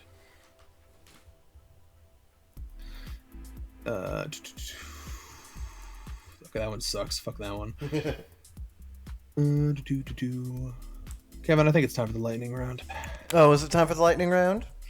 It's time for the lightning round. Oh yeah, baby. I should really add it to my starred subreddits, because I always have to scroll down and find it. Yeah, probably that would be a good idea, which is why I'm not doing it ever. Waiting for it to load. The lightning round is where we read off unpopular opinions from our unpopular opinion. Are these opinions unpopular? Do we agree or disagree? Let's find out right now. So, okay, so one just says cum shots are disgusting. I agree. Please reference the previous topic. Yeah. But let's start. This is the top post on the subreddit. It has over 13,000 upvotes. Okay. It's the hottest topic of the day, and it's an interesting conversation. The unpopular opinion is apps with short video systems are making you dumber. I'm talking about domains like YouTube Shorts, TikToks, Instagram Reels, etc. The length of most of these videos are 10 to 30 seconds or at maximum a minute. That means they're limiting our attention span to half a minute or so. Your brain wants something new every 30 seconds, and this seriously affects our efficiency in a lot of daily activities. I've literally seen people taking their phones out of the movie theater and scrolling Instagram when they find an ongoing scene in the movie boring. I guess people are just letting them become prey to this and not doing anything. It scares me. I've seen 8-year-olds not be able to focus on their homework and eventually give up and start scrolling Instagram. I hope I'm just overthinking it and that the future of our generation is safe. Kevin, what is your take? They might have a point. Because there is a greater frequency and a greater focus on very quick, snappy, bite-sized, just short-form entertainment. YouTube Shorts. It began with Vine. It really began with Vine and their 6-second format, and other platforms saw that and started kind of like taking it themselves. The thing about Vine, though, is that Vines were so short that I actually feel like they didn't, like, I don't think it was long enough to trigger whatever this is. Yeah, the problem is a lot of other platforms were like, oh, what if we do like 30 seconds, or what if we do, a full minute? And at that point, you have just enough content to create a topic or to get across a very small, brief, kind of simplistic idea, but not enough to hold a long-term attention.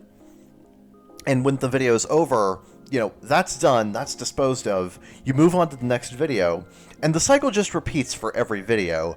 So, and it gives, and the problem is it gives the brain a constant stream of just it gets the brain used to very constant, very rapid stimuli. And if your brain gets used to that, and you're not having constant rapid stimuli, I could hear you struggling to remember the word dopamine. I wasn't even thinking the word dopamine. I know, that's why I'm reminding you of it, because Okay. you were clearly searching for it. Okay, fair. Like you're not getting that constant dopamine hit. So, like when you're watching movies and there's like a slow scene. You kind of move over to your phone, you kind of check Instagram, you kind of check your Twitter. So here's the thing, is that like I wanted to bring this one up because this was the thread I was arguing in before the show started. Yeah, it all comes back together. I plan these. It's a season-long arc. But I'm actually against this take, or at the very least, I am apprehensive about it, for the simple fact that it has not been proven. And the studies that we have on it are very inconclusive. Yeah, that's the problem, is that there's not enough info to definitively say so, but at the same time... Don't try to wrap it up. I'm making points. Fair enough. Because the studies we have, it should be noted, these are more generally focused on just the overall mental well-being and effects of just screen time in general. Yeah. But first of all, there's flaws with these studies, mostly in the regards that a lot of them are self-reported by caretakers. Yeah. So that skews the data first and foremost. But even taking that into account, the findings were very inconclusive and not super significant, but more to the point, something that some articles have brought up that I agree with is this notion of this is really a chicken or the egg situation, because the question you got to ask yourself is, are short form video content making people have shorter attention spans, or do people with shorter attention spans just flock to short form content?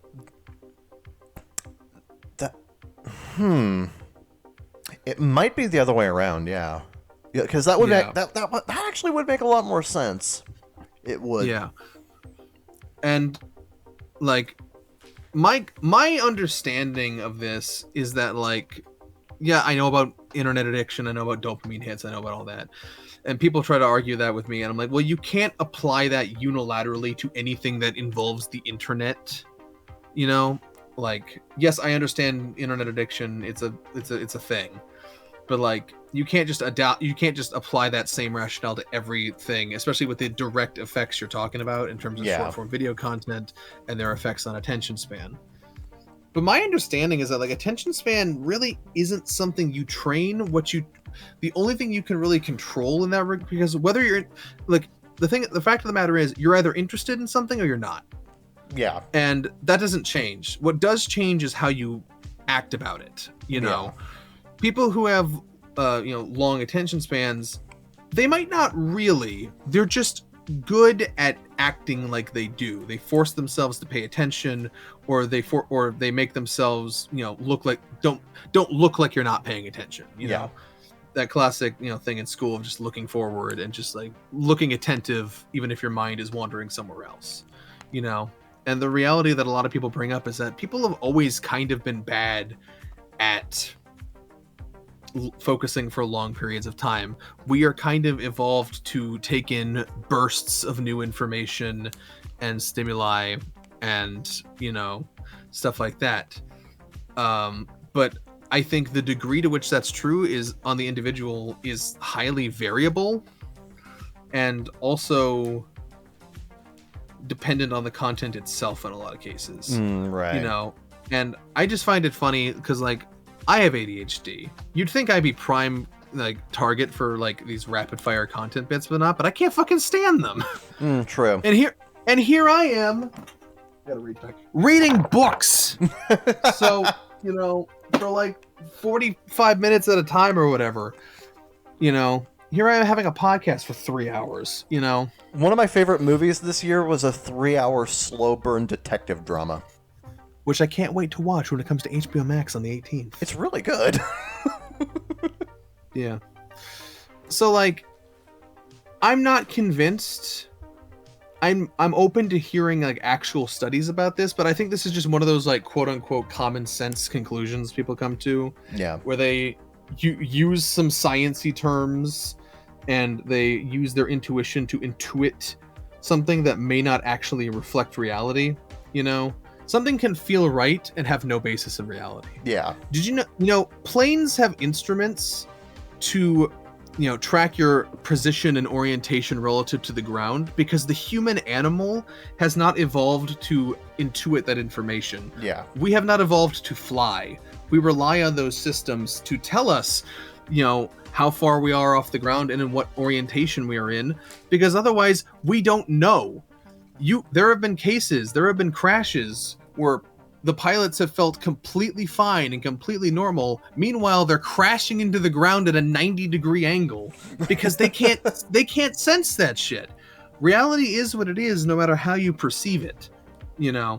And so that's why we do science, to understand these things. And in this case, the science hasn't been done, and people are just kind of coming to a lot of like knee-jerk sort of, well, it makes enough sense to me, and I'm going to borrow concepts from other proven things to sort of just like hodgepodge a theorem together and say, okay, well, these things are true, and this is true, and this is what I've observed. So if I just sort of like mush them all together, it must be true. And that's not science. That's just conjecture. Yeah. You know, that's Reddit tier conjecture. It's literally Reddit tier conjecture. Now, I'm not... And that's mostly what I'm arguing against here is these people that come to these conclusions. This could be true. It could not be true. I don't care. Yeah, I'm not gonna watch TikTok. Yeah, but like, you know, I'm open to the science that would actually prove that, though. But from my position, I don't think so. I think it really is a situation where it's a number of things. It's the fact that a lot of people with short attention spans are drawn to these platforms. I think it's to an extent, it's, you know, it's what's put in front of them. Like, sometimes you got to ask yourself, are superhero movies popular because everyone loves superheroes, or are they popular because that's what's put in front of them? You know? Yeah. You know, people tend to, you know, like, average tastes are on a bell curve, and they average out to the averages because that's what's put in front of people. The top 40 hits are top 40 hits because they're the top 40.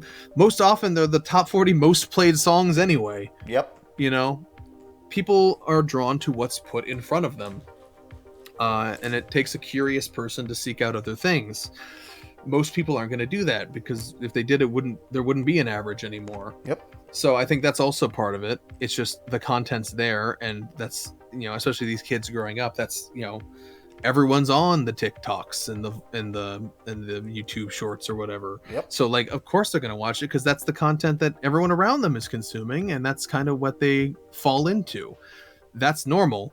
And I also want to point out that like this argument about attention spans and like focus and all that has been made before. You know, in the 90s, they said TV was going to ruin our attention spans. You know, before that, it was radio serials. Yeah, before that it was those darn books, you know, video games. You always got your head on those darn books. And now we consider that like a higher form of attentive, you know, mental stimulus. So like, really what I'm saying is nobody fucking knows anything. And everyone just has these new jerk reactions to new things. And I'm saying this as someone who hates TikTok. You know, so like, yeah, I think like, and they keep saying that, but society hasn't fully collapsed in a menagerie of unattentive people anytime soon. It's dying for other reasons, but not that one, you know? So I'm not convinced. I'm open to the science, but I'm not convinced. And I think a lot of these statements are just conjecture and, you know, phone bad, you know? Yeah. A lot of phone bad. Phone bad when actually phone good. So what's your rebuttal, Kevin? Because I think I just destroyed you with facts and logic. I don't have one. I will concede defeat. I will concede defeat. And that's what we're here for. Remember, everyone, I know everything, just not all at once.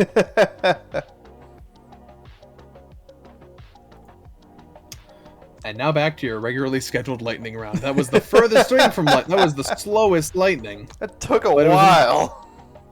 But I wanted to talk about it. It's my show. I talk about what I want to talk about. Yeah, that's totally fair. Unpopular opinion, I don't think participation trophies messed kids up as much as people say. First of all, we have to acknowledge the irony that the people complaining about participation trophies are the ones who invented them. Yeah. But even beyond that, somebody makes a great point in top comment where it's like, I've seen kids, I don't think they really see participation trophies as trophies. They see them more as mementos that I played soccer once. Yeah, it's really not that big of a deal, and people are making out to be a bigger deal than it is. It's just, y'all are being silly. Y'all are being silly with this. Yeah. Unpopular opinion, I unironically like the Pontiac Aztec. OP is Walter White. It came back!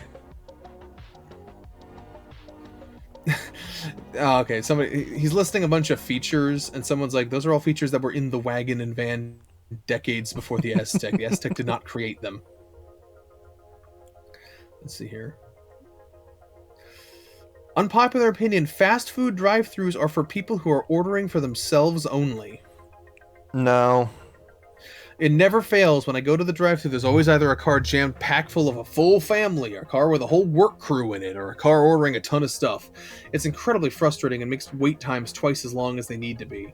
The drive-thru should be for single, maybe double order cars only. The whole point of a drive-thru is to get your food as fast as possible. So quick you don't even need to leave your car. If you're ordering for a large group of people, either call ahead or wait inside. I have better things to do than wait behind you for 10 minutes because you need to feed your bastard children McDonald's for the 5th time this week. The problem is, the drive-thru is still way more convenient for everybody, because if they go inside and they have to wait and they have to, it's the same problems, but now the kids are all roaming around and, there are actually more problems that arise when you take care of that stuff inside the restaurant versus going through the drive-thru. The drive-thru in general is just far faster and far more efficient. Kevin, counter argument. I don't have children, so I don't care. That's totally understandable. Fuck you. I got mine, Kevin. Okay. Actually, the thing is, you don't got yours. So, yeah, I don't got it because I'm waiting for your stupid ass to get your 6 McDonald's orders. So you take you and your stupid little demon spawn and you go inside, and us normal people can go through the drive-thru in an efficient manner. Who's texting me? Oh, it's just YouTube. Okay. Anyway, fuck you.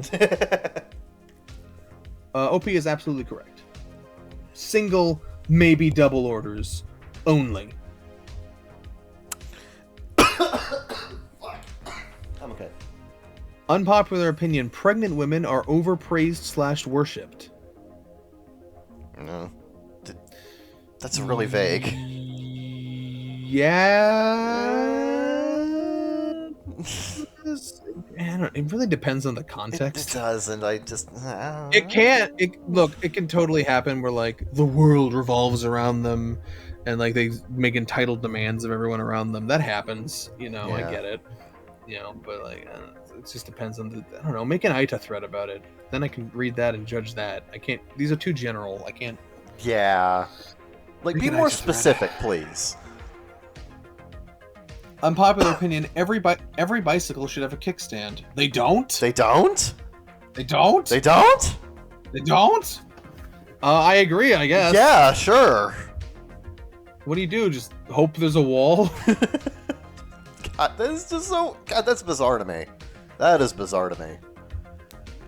They don't? I guess not. Guess not. This is really funny because we had a half-hour-long conversation about biking just yesterday. We did.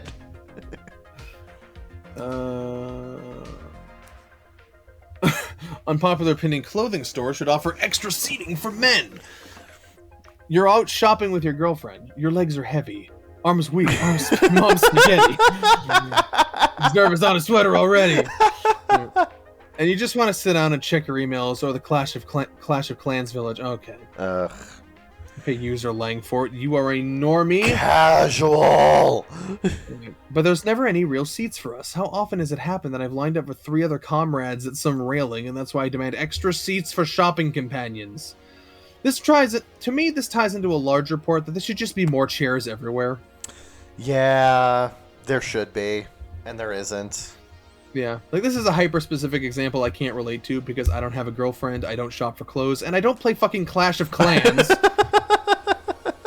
But I do agree on the general principle that there should be more chairs and more places. Yes.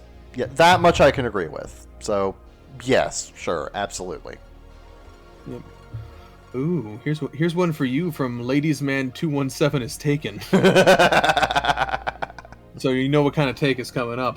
Unpopular opinion, Dark of the Moon is overrated and Revenge of the Fallen is underrated. You know what?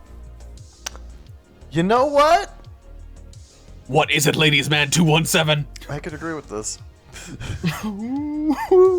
Because even though technically speaking, Revenge of the Fallen is the worst movie, it's more fun. It's more entertaining. It is an entertainingly awful film, and it is like the perfect riffing material. Whereas Dark of the Moon, technically speaking, it is better, but it's also just more unpleasant, and the elements of it that don't work just kind of get under my skin more, and I'm not having quite as much fun with it. Sure. It's Dark of the Moon is a weird movie where it's trying to take itself way more seriously than the other Transformers movies, but it also just has the worst moments of just Michael Bay's reliance on just very base level humor and characterization quirks. Sure. It's like, congratulations, you got Ken Jeong to be a loud idiot for 10 minutes before he died. Great.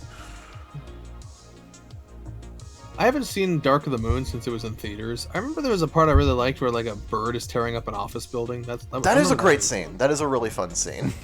Yeah. To me, the things I remember about that movie is mostly the human antagonist being kind of fun.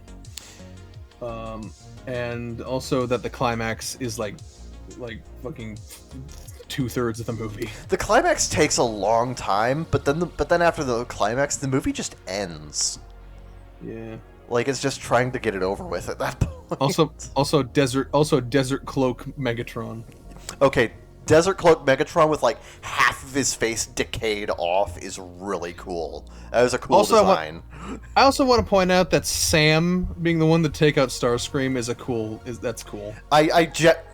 See, here's the thing. A lot of people hate that, but I think it's cool. I actually like the idea of human characters being able to, actually use a mix of technology and ingenuity to take down Transformers on their own.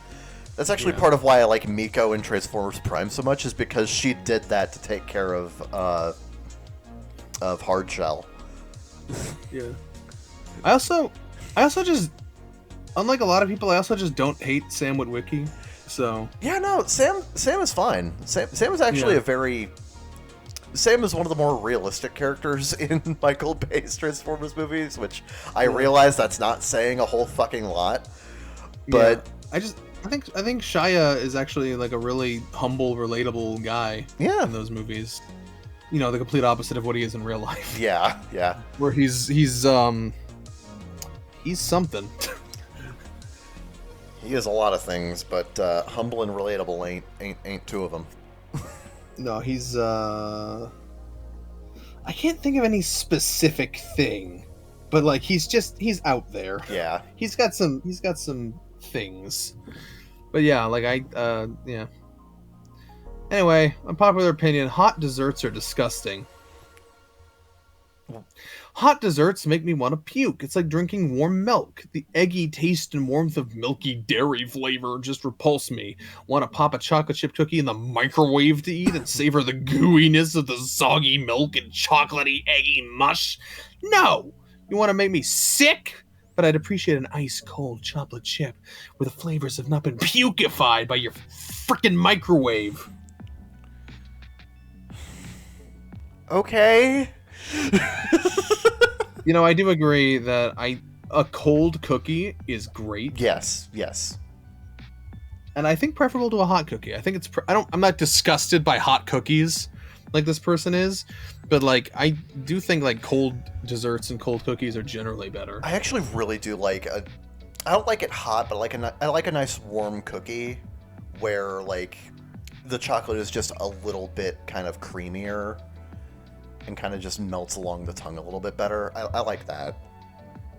I like it cold. I like it where the chocolate is a nice solid chunk and you get that nah, nah, nah, nah, nah, and the dough has like there's like an extra doughy, there's like a different doughy quality that comes when dough has had the chance to like be cold and solidify. Just and like I think it makes this I think the sweetness comes through a little bit more when it's cold. I don't know, something about cold and sweet works a little bit better than hot and sweet, I think.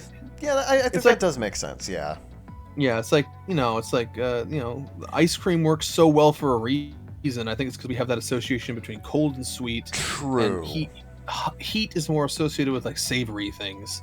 I'm not saying you can't have like cold savory things or hot sweet things. You can, but like I feel like that association is so strong that I feel like cold makes sweet amplify in the brain. Yeah. I feel. I don't do some studies on it.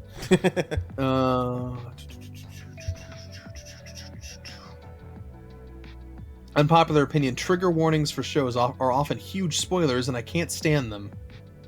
Me neither. That's why I don't give warnings for things other than just a general there's adults shouldn't hear. Yeah.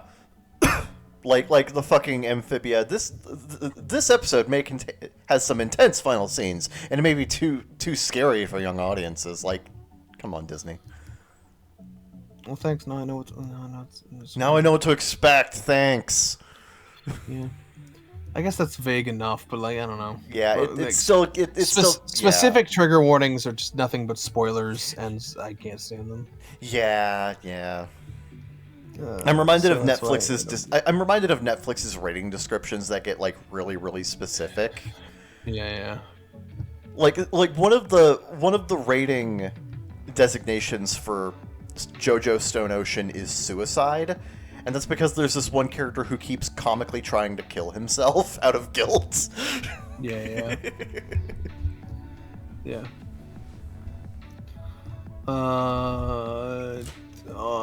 Unpopular opinion, playing with the hand spray while you're taking a shit is way more fun than using your phone. The OP is 4 years old? What the fuck? The hand spray? The hand spray. Moving on, unpopular opinion, bacon does not belong on a burger. Fuck you. I fucking love bacon burgers. Adding bacon as an extra to any burger seems to have become standard everywhere. The taste of the bacon completely drowns out any other flavor in the burger to the point where it just tastes like a bacon sandwich. Don't get me wrong, I love bacon in general, but it should never go anywhere near a burger. I don't agree. I really don't. How much bacon are you putting on this burger? Look, a couple strips. Just like a little bit of bacon, sure, but like I don't know, man. A couple strips might get you $11,000 a week, so. Unpopular opinion, the guitar solo is usually the worst part of the song. What? It can be, but I don't know. Like I think that's just situational. Unpopular opinion, I like putting the $sign after the amount. No. That's not how that works. Who the hell cares? I mean, I prefer to put it in front, but like I don't care. Yeah. Unpopular opinion, the 40-hour work week is great. OP is corporate America. This is America. Oh, here's a hot, spicy take. Unpopular opinion, Stevie from GMM is just annoying and takes away from the show. You take that back. It's like she thinks she's doing some dumb ASMR into the mic, but it just sounds like she's trying too hard. She tries too hard to take the show from people much more entertaining than her, and not to mention she acts like answers are so obvious when she already has them on a list. It's just games, to be fair, shouldn't be taken so seriously, but in real life, if you played a game with someone like her, you would just be annoyed. Are we talking about the same person? Yeah, Stevie. That doesn't sound like what Stevie does at all. OP, I think you got some hang-ups. But I don't even know what those hang-ups are because what you're describing is so different from what I'm used to in GMM. Okay, these comments are fun. Turns out there's some Stevie haters in the crowd. Oh boy. Ever since she cussed on air after calling Trump some name, I hated that insufferable woman. Bringing politics and self-interest into a solidly unpolitical show was just disgusting. I'm sorry. This is the show that for 2 months straight told you to vote like a beast, okay? Okay? Let's make that perfectly clear, okay? Just a lot of people talking about how much they just hate GMM in general. That's cool. This guy didn't even know it was still a thing. Yep, it's still a thing. They're still going. 3 episodes a week. Sometimes 5. Right Stuff keeps texting me about sales, but I just want to know when Mushoku Tensei is back in stock. I already bought everything. What do you want from me? I mean, I did. Anyway, unpopular opinion: dark chocolate is the worst tasting thing of all time. It depends on how. You have not eaten enough things. Also, how dark is the chocolate you're eating? Because if it's like Hershey's dark chocolate, that is not that bad, sir. And you have baby taste buds. Yeah.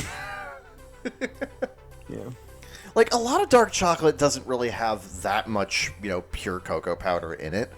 Like, I think Hershey's dark chocolate is something like, only like 40 or 50. Like, 40, 50, 60. So, like, it's not that much, actually. But you compare it to, like, higher end confectioner's dark chocolate that has like 80-90%. Yeah, if you're talking about that much, yeah, it can be kind of gross because it's just a big burst of just bitter chocolate. But I don't feel like that's what OP's talking about here. Unpopular opinion: women with deep voices are sexy. Well, I'm an anime fan, so I obviously disagree. It depends. It depends. No, it doesn't. You're wrong. I do indeed gravitate more towards characters who have, or women, female women. Vagina havers. Yes. That have, like, kind of a higher pitch to their voice, kind of more of a sweetness to their voice. Why do you think I watch VTubers? Oh, that's a good point. Mm-hmm. Damn, I was just starting to like you. You can't get rid of me. I won't let you. Yeah. So, yeah. Unpopular opinion: Hermione Granger is a cheater, being able to use time travel to take more classes. This is silly. How is it cheating if you're given permission to do it? Who is she cheating exactly? She's not even cheating the system. It's personal academics. Who is she cheat? It's not a competition. You're the person who read and watched Harry Potter here, not me. OP is bad at studying.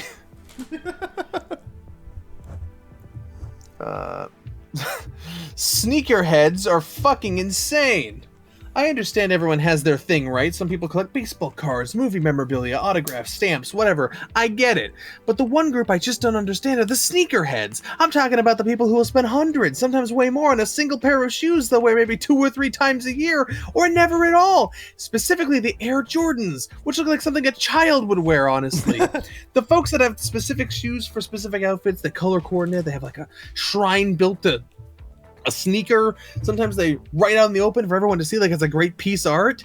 The same folks freak the fuck out if their sneaker gets scuffed or dirty or bent or shows the slightest bit of wear on them. They're shoes, for fuck's sake. They touch the ground. They're gonna get dirty. That's the purpose of a shoe, to keep your feet protected and clean. I know people who have a closet full of Jordans and they brag about it constantly. One of my friends is so hyper concerned with his shoes that it almost made him miss a flight for a work trip we were going on because he didn't like how the TSA tossed his shoes into a bin.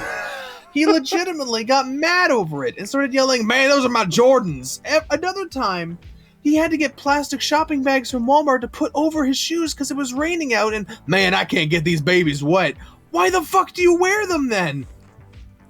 Why even buy them if you can't get them dirty, wet, scuffed, or worn? Spending hundreds of or more on shoes you're afraid to get dirty is so fucking insane to me. I can't comprehend it.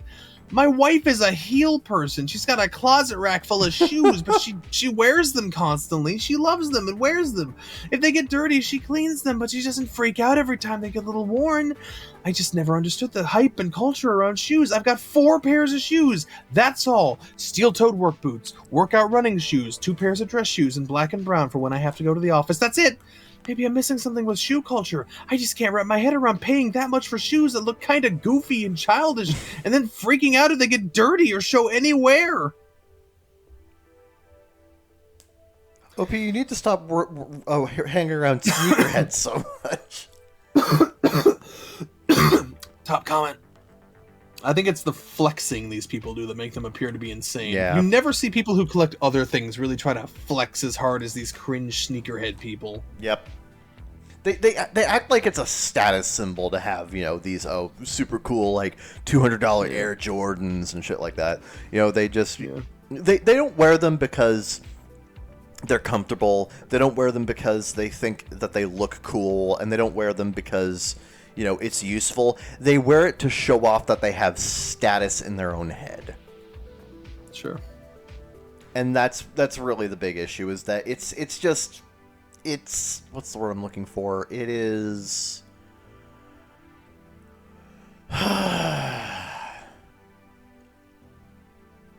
I don't know the word, but like these people are full of it. Yeah. Unpopular opinion, loving yourself is important, but I believe the whole movement is creating a bunch of narcissists. Putting yourself before anyone else doesn't mean you can screw people over for personal, financial, or emotional gain. People just don't seem to value or respect each other anymore. Social media just tends to make a bunch of self-centered, self-obsessed people rant over. Sure. It wasn't very long. Could have ranted long. Could have, a little more depth. Could have. A little more exploration of the topic. I don't know. If I was grading this essay, I wouldn't grade it very well. I'm just telling you. It's like D-. Put more work in. Yeah, I mean, it might be on me for not setting a minimum word count, but... You know. Unpopular opinion, Google search sucks, and for searching a topic on the web is harder than it was in 1996. I agree. Yeah. Google sucks now. I really fucking... Every time I think about this, it really comes down to whenever I, like, have, like, a minor, like, fucking, like... tiny little pain or itch or pressure or something, and I try to look it up, and Google's just like, "Are you in critical condition? Are you fucking dying?" You know, it could be cancer.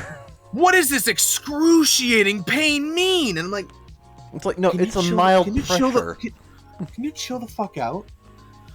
You could put in something like, "My foot hurts," and it's like, "Do you have crippling arthritis?" Yeah, it's like, that's just one example, but like, yeah, Google search sucks. I swear, when I was a kid, it used to be better. Yeah, it used to be. Yeah. Oh well. Let's see here. Unpopular opinion, animation is the greatest medium for storytelling, better than books, theater, live action, and video games. Well, OP clearly hasn't found shadow puppet theater. I will admit, animation is probably my single favorite passive form of media. But I think video games also offer like more interactivity and are good for more immersive stories. I think it really just kind of depends on what kind of story you're trying to tell, what kind of tone you're attempting to achieve. You know, how close to realism are you trying to get here?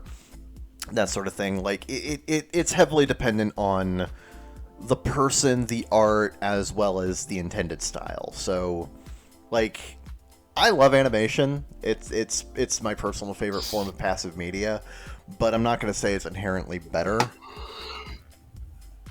There's no perfect medium. There's just the medium that's perfect for the story it's telling. Yep. God, I have so much bubble wrap I want to play with. I'm getting so many packages, so many boxes. God, I love bubble wrap. It's so fun. So fun. So fun. Just pop, pop, pop, pop, pop, pop, pop, pop, pop, pop, pop, pop. Man, I've been denying myself all episode. I can't hold back any longer. You just gotta get it out. Gotta get it out. Gotta get on TLC's My Strange Addiction. Ever watch My Strange Addiction? It's something. Some of them can be pretty out there. My favorite was the one where the guy had to come out to his dad that he was in a relationship with his car. That's a great moment. God. Anyway, that's it for the lightning round. Since I can't scroll down any further, I don't know why the subreddit is broken for me. But yeah. Thank you for listening to the bakagaijinshow. If you, yes you, want to be part of the show, you can reach out to us via email at bakagaijinshow@gmail.com. You can join our official Discord server with the link provided below in the description. You can follow us on Twitter at ZeekFreak and at CCharmanderK, and you can like, comment, and subscribe to this channel for future episodes of the Baka Show. That's everything. That's all. No bits, no comedy bits, no last minute gags. Nothing. We're done.